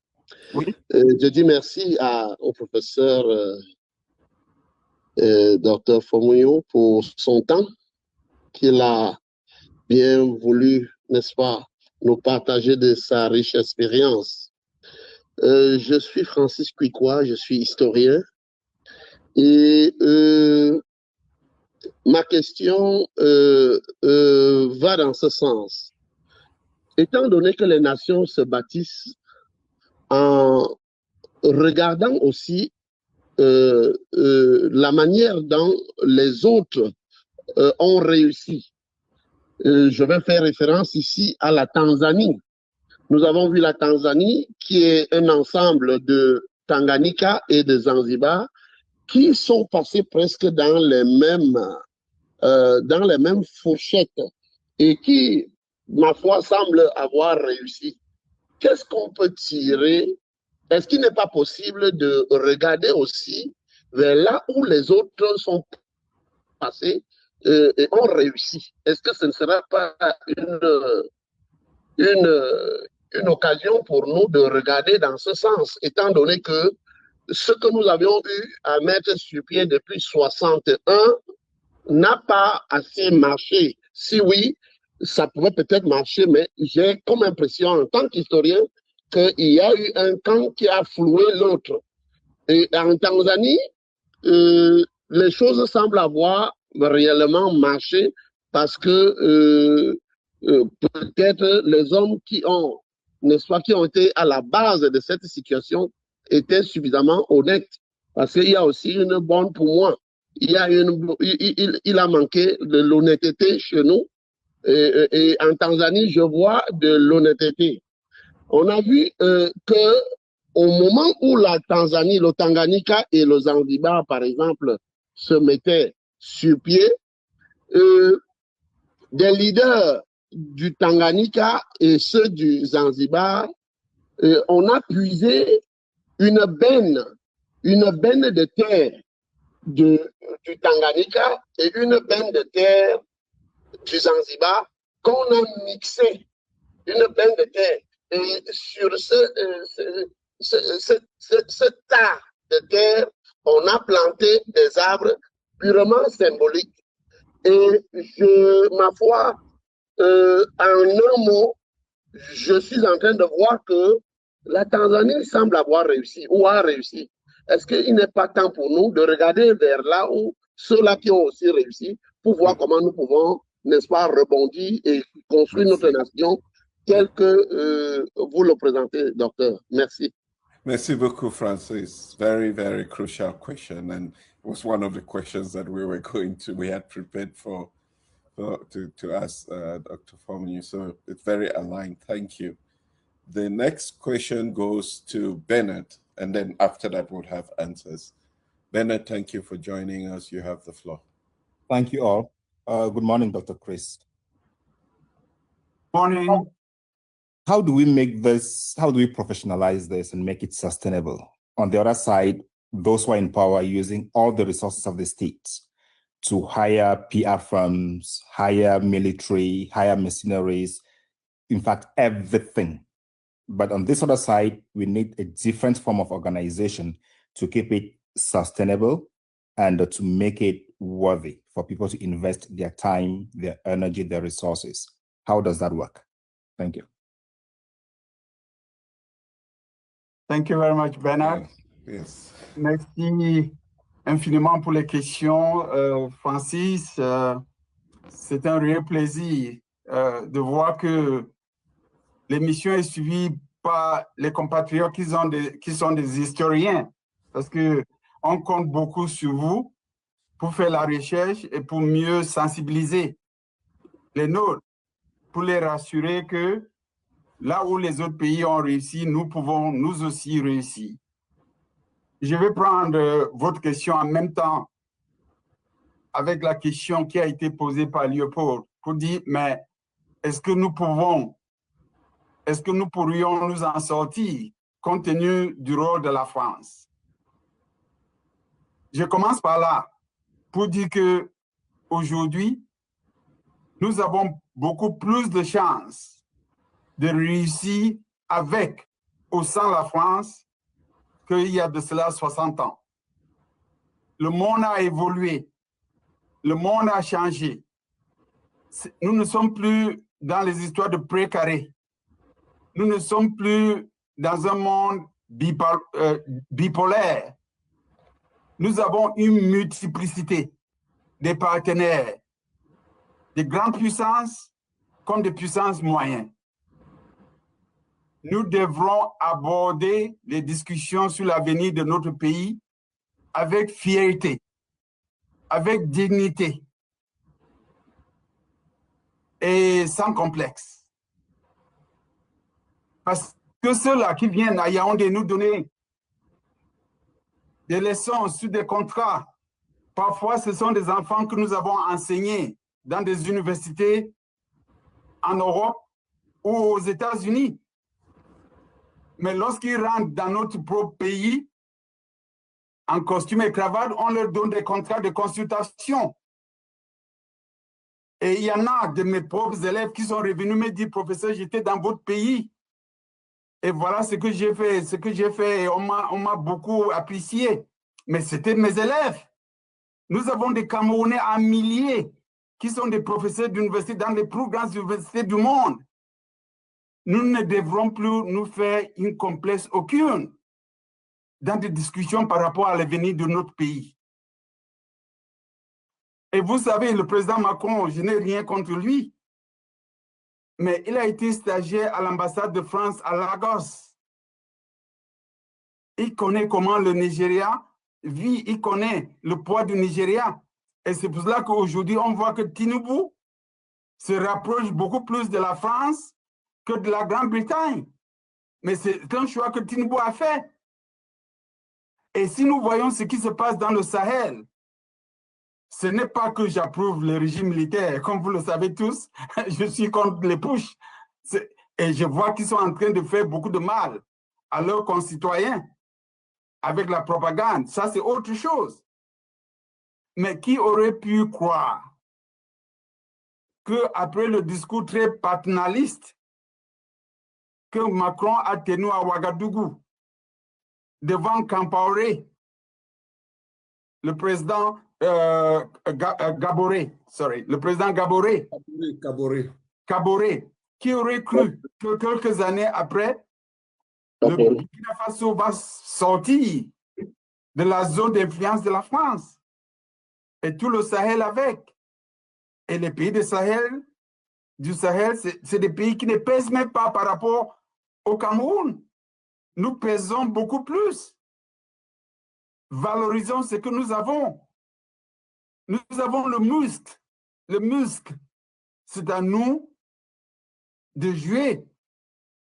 C'est à nous de valoriser cela et de nous imposer Je ne reviendrai pas sur le cas du Rwanda. Le Rwanda, c'est un petit pays par rapport au Cameroun. On peut traverser tout le Rwanda par route dans 2-3 heures du temps. Le Rwanda a pu se développer en sortant de cette influence nuisible de la France. Les conditions étaient différentes, bien sûr. Il y a eu le génocide, il y a eu le gouvernement de Mitterrand et toute leur implication dans ce génocide qui a constitué un environnement psychologique qui a permis au Rwanda de se retirer un peu, d'aborder d'autres partenaires, et on a vu comment le Rwanda s'est développé. Aujourd'hui, effectivement, les relations sont bonnes avec la France. Il n'y a pas de raison pour ne pas garder de bonnes relations avec les pays. Mais sur d'autres bases, tout simplement. Mais sur notre base, en protégeant nos intérêts. Et aujourd'hui, je suis confiant que si le peuple camerounais est unanime dans sa marche vers un changement véritable, on l'obtiendra. On l'obtiendra. On trouvera des partenaires qui vont respecter notre souveraineté populaire, comme cela avait été manifesté par nos populations lors de l'élection présidentielle d'octobre 2025, qui avait été gagnée par Issa Chiroma Bakari. Ça, c'est une évidence. Et est-ce que nous sommes en train de réussir, et je reviendrai sur la question de Arrêt, par rapport à la question qui a été postée dans le chat, par rapport à ce que nous attendons de la population et ce qu'on peut faire pour que ceux qui ont usurpé le pouvoir puissent vaquer les lieux. Francis a parlé de l'expérience de la Tanzanie. C'est très intéressant parce que c'est un pays aussi qui a connu une sorte de fédération à l'époque. C'est un pays qui vit avec deux populations de l'île de Zanzibar et du mainland, comme ils disent chez eux, l'ancien Tanganyika. Et la curiosité de la Tanzanie aujourd'hui par rapport au Cameroun, c'est qu'aujourd'hui, la Tanzanie a connu et à son 5e président de la République depuis leur indépendance. Et nous n'avons eu que 2. Pendant les 40... On économise nos présidents, docteur. Vous dites, Léopold? On économise nos présidents, on ne les gaspille pas, on n'en a que 2. C'est une façon de le dire. Comme nous sommes obligés, dans le contexte actuel, parfois pour se donner un peu d'oxygène, de transformer nos défis en blagues. C'est une sorte pas d'anesthésie, mais de catharisme. Il faut se soigner un peu et on blague. Mais on sait que pendant les 44 ans, qu'un seul individu se maintenait à la tête de l'État, pendant les 44 ans, la Tanzanie a connu 4 chefs d'État. Et aujourd'hui, par coïncidence, la Tanzanie a comme président de la République une femme qui de plus est de la Zanzibar. Et voilà un élément qui vient consolider leur unité. Le débat sur la démocratie et la démocratisation, la bonne gouvernance en Afrique aujourd'hui, c'est un débat facile. Parce qu'on peut trouver à l'intérieur du continent des cas de pays qui réussissent à surmonter les différents défis auxquels ils sont exposés. On n'a pas besoin d'aller loin. On n'a plus besoin de gens qui nous disent que ça ne peut pas se faire en Afrique. Et c'est ça l'opportunité que nous avons aujourd'hui. Le champ est ouvert. C'est à nous d'être innovateurs, innovatrices, innovateurs dans notre approche. C'est à nous de penser la chose et de se concerter sur comment la mettre en œuvre. Et cela rejoint la question qui a été posté, que Harry a demandé tout à l'heure, qu'est-ce que nous attendons de nos populations? What do we expect from our people? We expect our people to wake up, to become more aware of their rights and responsibilities as citizens, to realize that as wicked as the regime has been in terms of how they've treated fellow compatriots, they're not going to kill 30 million Cameroonians. Along those lines, I really want to, give a shout out to what Issa Chiroma Bakari is done with the cases, the criminal cases that he has filed. Some people may take this lightly, but criminal cases do not disappear from the dock once they've been filed. Someone is going to make an investigation. The investigation can free some people, but it can also give us even more information that we know. Ultimately, someone is going to be held accountable. Yeah. And the fact that this is the first time that a politician has shown the courage to name in a criminal suit individuals who are responsible for killings of their own fellow citizens is remarkable. Let us not forget that Rwanda is still pursuing some of those who took an active role in the genocide of 1994. This is 32 years later. Let's not forget, and let's remind them, in fact, we are not forgetting, let's remind them in our conversations, in our social postings, that even the state of Israel, till this day, is still looking for people whose parents contributed to the Holocaust, who played one role or the other in the Holocaust. And this is what happened more than 70 years ago. So the more we remind people that they will be individually held accountable for the way in which they treat their fellow citizens, the more they're going to think twice before they continue to exercise the level of repression that we have seen in our country that makes some even military regimes pale in comparison. So we have to remind our fellow citizens to be awake, to be alert, to be assertive. And this is one of those things that I hope will be a priority for the next government.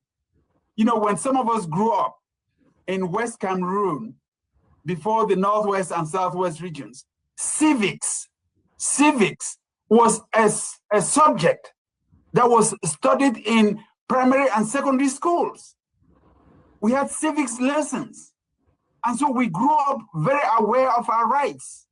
We knew how to write petitions. Our parents, even parents who couldn't read or write, knew how to get their children to write petitions on their behalf to the divisional officer and not get arrested for that. Today, under this regime, we have seen fellow compatriots go to jail just for writing a petition to the minister who is supposed to receive your petition, for putting a social posting that expresses your view. So we have to be having these conversations with our fellow citizens to say you have certain fundamental rights that are guaranteed in the Universal Declaration of Human Rights, that are guaranteed in the preamble of our Constitution. Those are your rights. Feel comfortable to stand up and speak out. These people will not kill 30 million Cameroonians to stay in power. Okay. We also should not assume that they're winning. They are not winning. They have already lost the legitimacy battle. In Cameroon, the reason why people are protesting, the reason why people are manifesting their discontent so publicly, the reason why people are feeling detached, the reason why people are feeling disconnected from the state is because in their eyes, in their minds, these people have lost legitimacy. So they're not winning. Do you think they are comfortable You should have listened to the speech of the Secretary General of the ruling party when they had a caucus meeting the other day. He basically, if you read through between the lines, he basically acknowledged that the tide is not in their favor.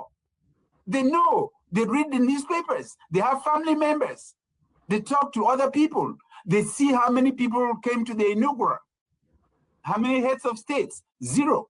They know how many people did not send messages of congratulations after the elections, who did. And so let's not live in the mindset that they're winning. They're not winning. We just have to organize ourselves. And then to the question that was raised by Bernard, we have to look for ways to aggregate. There are multiple initiatives underway. And that's all good. Let 1,000 flowers blossom.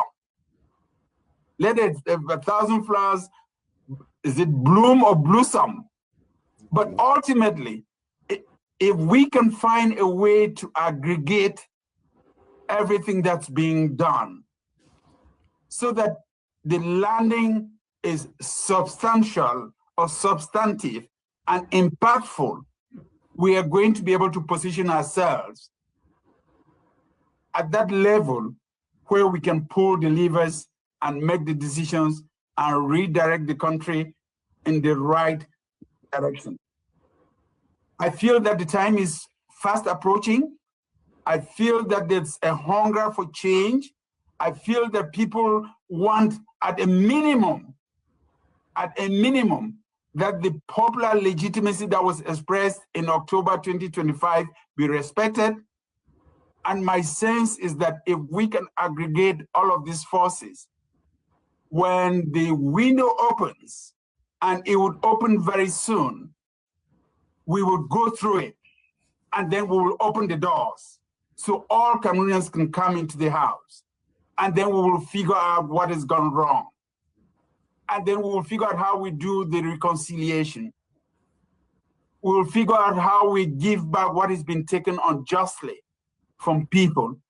And then we will figure out how we build a better, prosperous, more equitable and just nation where everyone would feel that they have a seat at the table and their voice is being heard. It's doable. We just have to find a way to aggregate all of the initiatives at the appropriate time and make them land. Thank you. Well, thank you. Thank you very much, Chris, for that. I see we have one more question which we're going to take from Vivian. And then because we're above our time. It goes by so fast, but that's because we're discussing something that's really important and crucial for our country. Just before I go on to Vivian, I just want to say to everybody who is in doubt about what we can do together, the best thing to do is join us, join your voice, help us do what we need to do to get there. We don't have all the answers, but maybe with you being part of the conversation, we can all get better in finding answers to the challenge. So if you've not taken the survey, please take the survey. I'll drop the links again, share it. If you can support us, please support so we can raise the resources to be able to prepare for what the future holds for us. But at the end of the day, if we have many more people participating, it strengthens our position and it can define the future.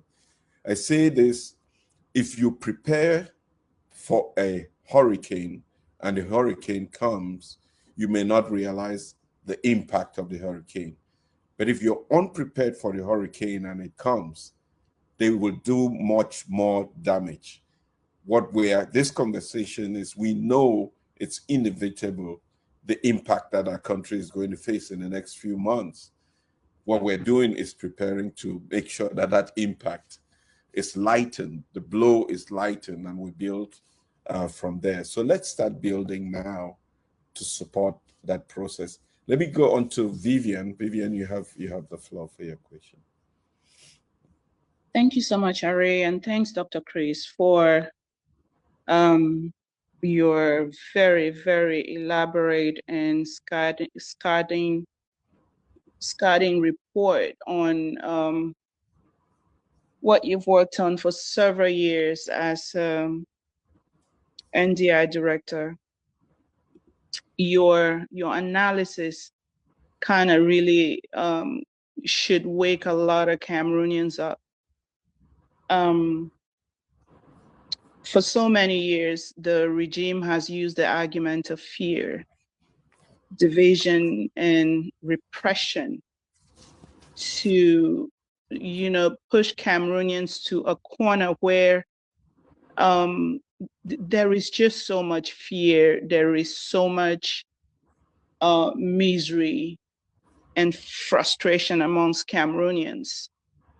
But what's kept this regime where it is and feeling so comfortable? Probably now they might be scared a little bit, but what has kept them where they are? What brought us here to this point where, we are confused what to do with these people?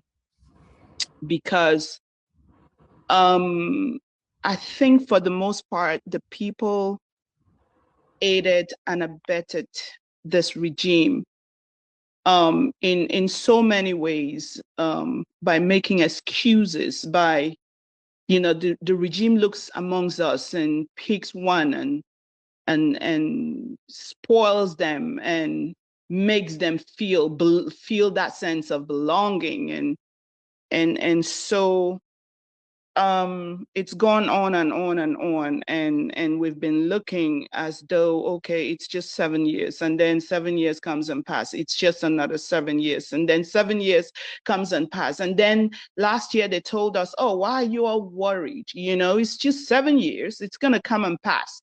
Prepare. I mean, for the most part, that's what the regime told us when they stole the election. And I say stole with uppercase. When they stole the election, they told us, it's okay. Y'all are gonna get over it. It's just 7 years. So it's gonna go past another 7 years. Biya is gonna be dead. Yeah. I'm sorry to say, yes, he's gonna be dead, and he's gonna be ruling Cameroonians in the grave. And so my question to Dr. Chris is, let me come back to the diaspora, where I know pretty good.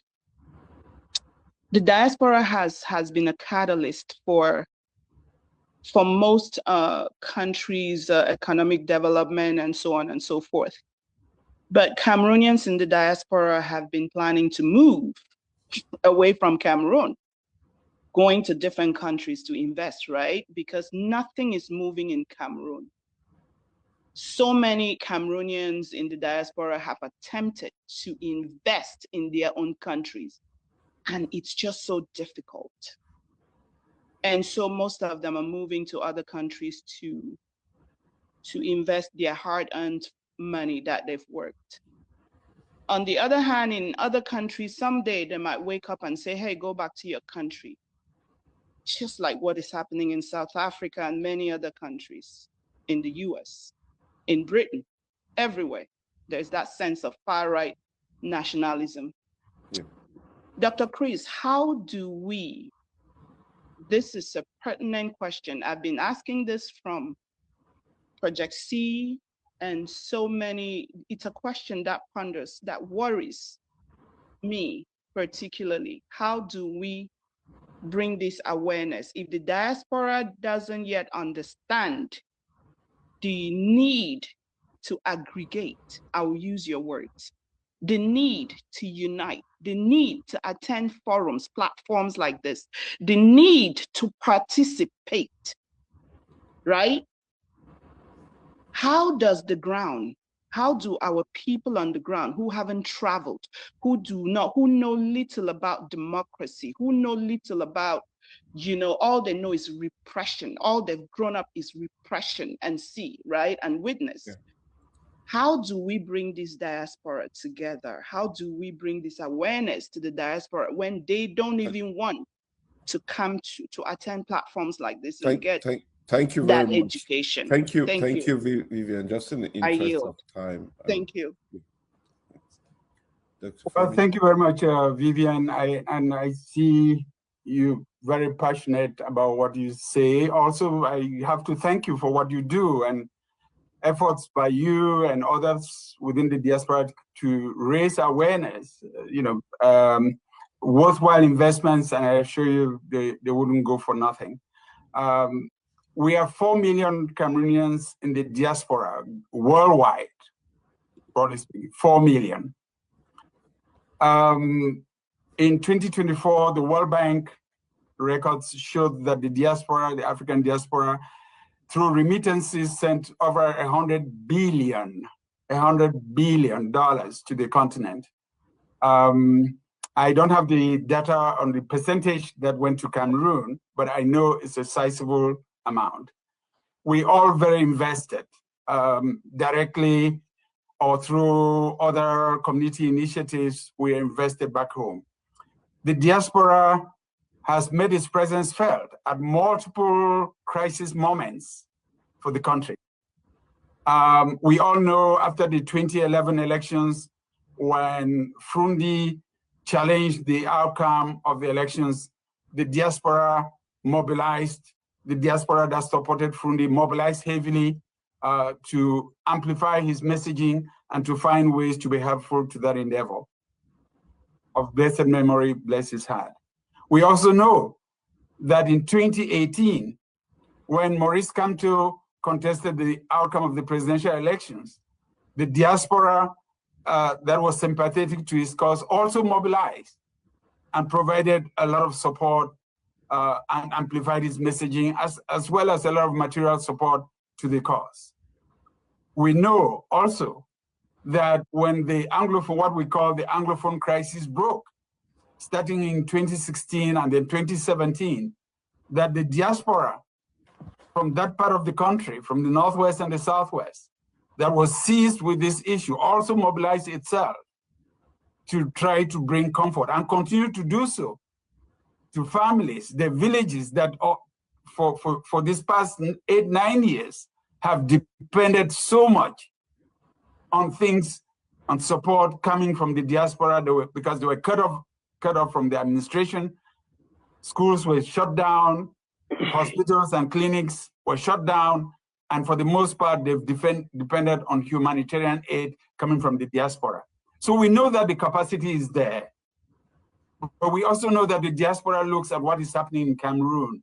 That hostility that you talked about just a few weeks ago, we all read, we all saw what happened to our sister, Rebecca Enochon, who dared to go invest in Cameroon and live there despite all this crisis, despite the comfort that she could have internationally, despite the fact that less than a month,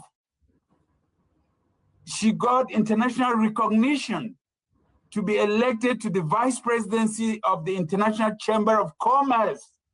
In another country, they will roll out the red carpet. The prime minister will come out and welcome her and do a joint press conference. This is a Cameroonian waving the flag at the international level. What is wrong with these people? We should all be saying that. Why are they're civil servants, for goodness sake? They've lived three decades, 4 decades, signing papers and doing nothing but signing papers and siphoning public funds.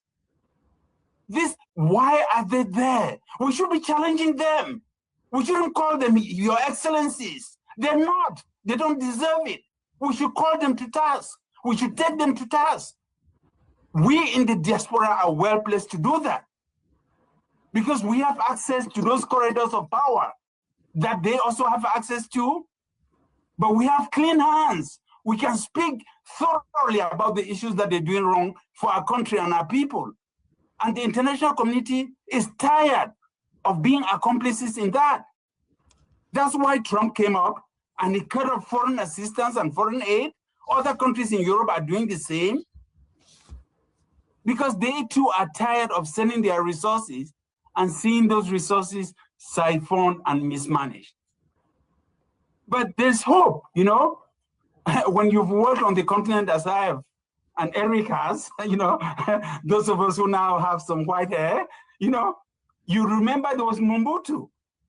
I remember, Eric, and let me, you know, share a little secret here, you know, Eric trying to facilitate a phone call between Mobutu and President Jimmy Carter, looking for people who could help the two of them have a conversation because late President Carter spoke English and Mobutu spoke French.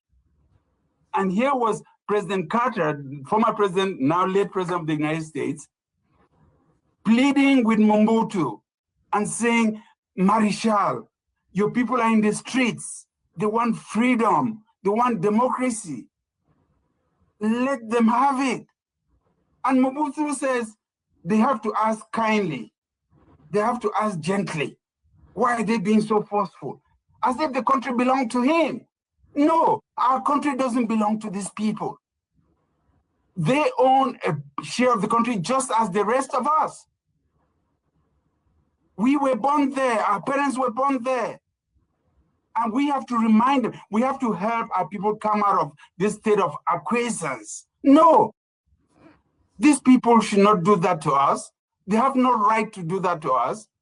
They're not more intelligent than we are, and they have done more disservice to that country than many Cameroonians in the diaspora.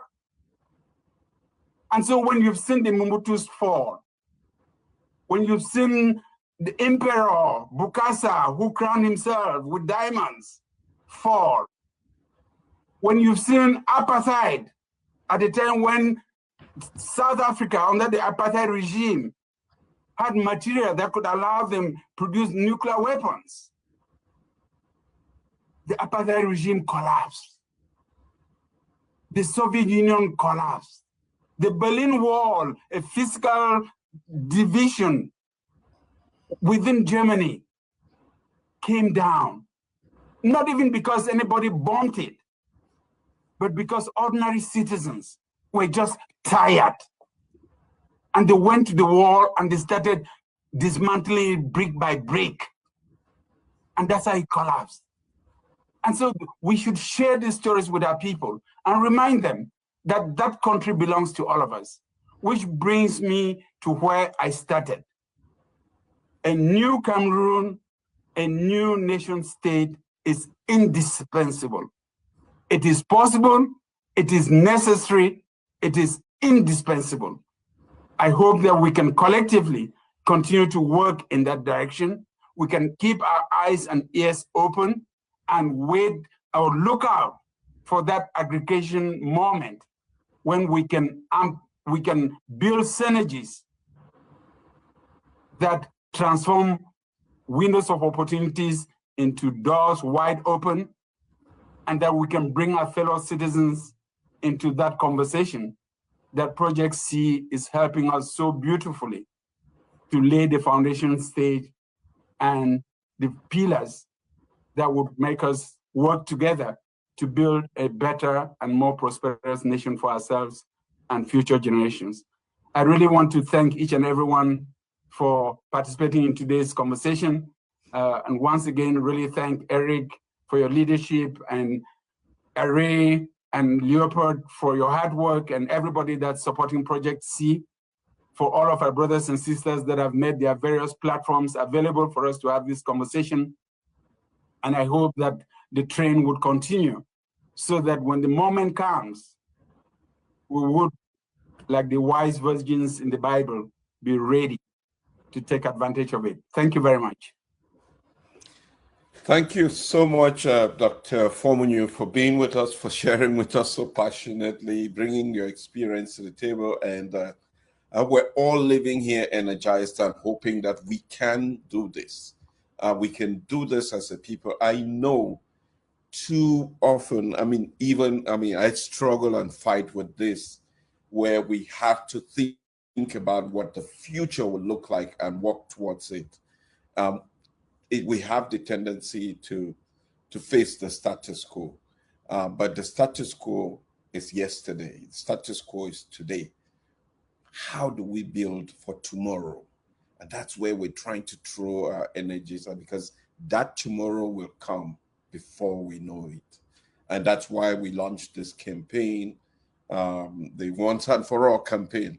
Let's resolve this Cameroon issue once and for all. Again, thank you for being here. Thank you to everyone that joined us. Eric, if you have any closing remarks, that would be, we would appreciate this.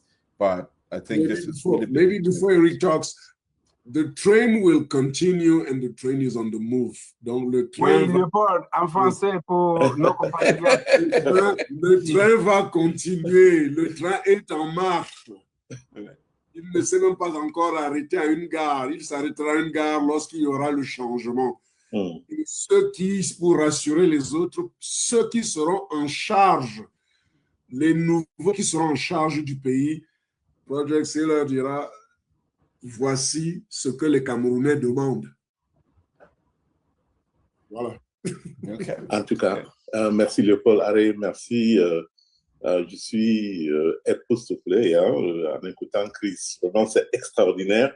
Et je me rends compte qu'aujourd'hui, sur toutes les plateformes, les différentes plateformes, il y avait énormément de gens. Les nombres ont augmenté à travers les différentes plateformes.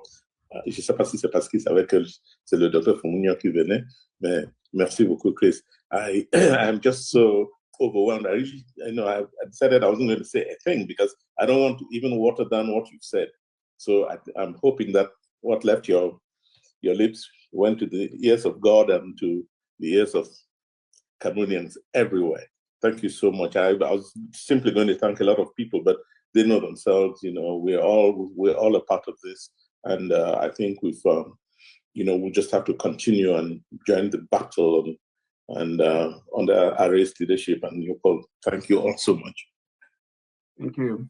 Yeah, we will be back next Saturday. But before we go, we have one last message to share, which would help people understand what this campaign is and why we're doing this. So please. No.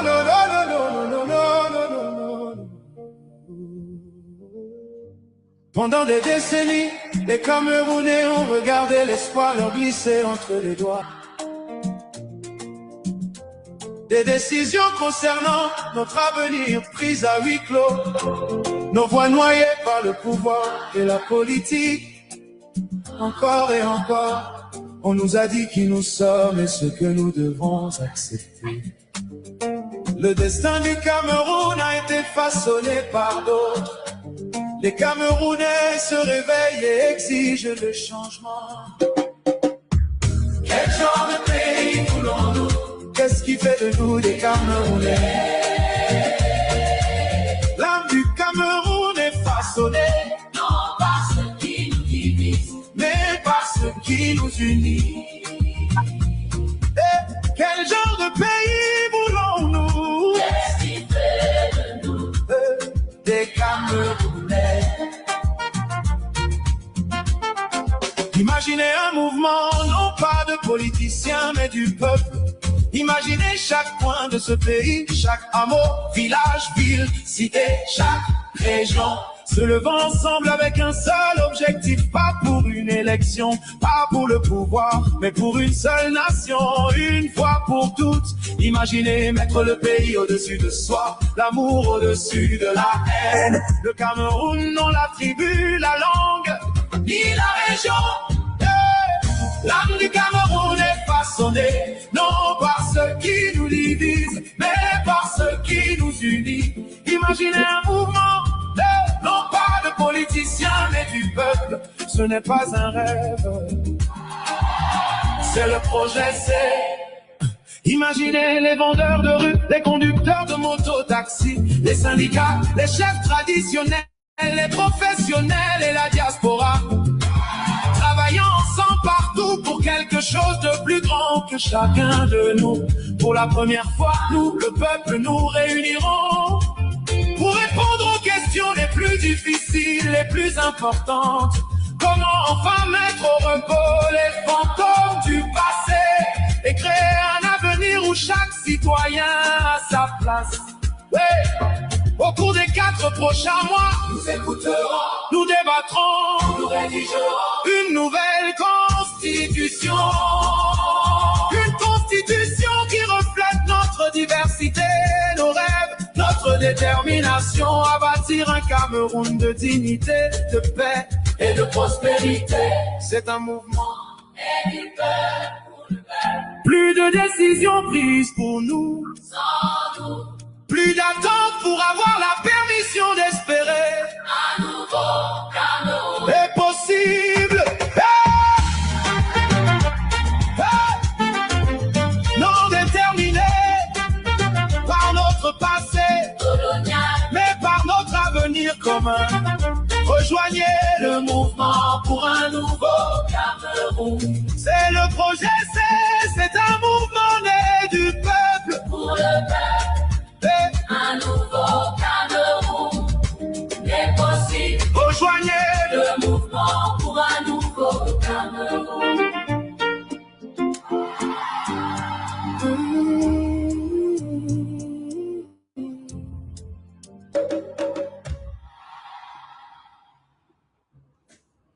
Well, that was the message. That's what we hope to do together, come together and make sure that a new Cameroon is possible.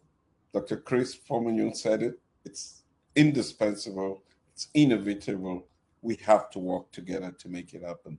Thank you all. We will be here next week again for another thrilling experience, but one that mobilizes us, and we'll keep sharing with you updates on the surveys as we collect them. Thank you. Have a good weekend. Bye, everybody.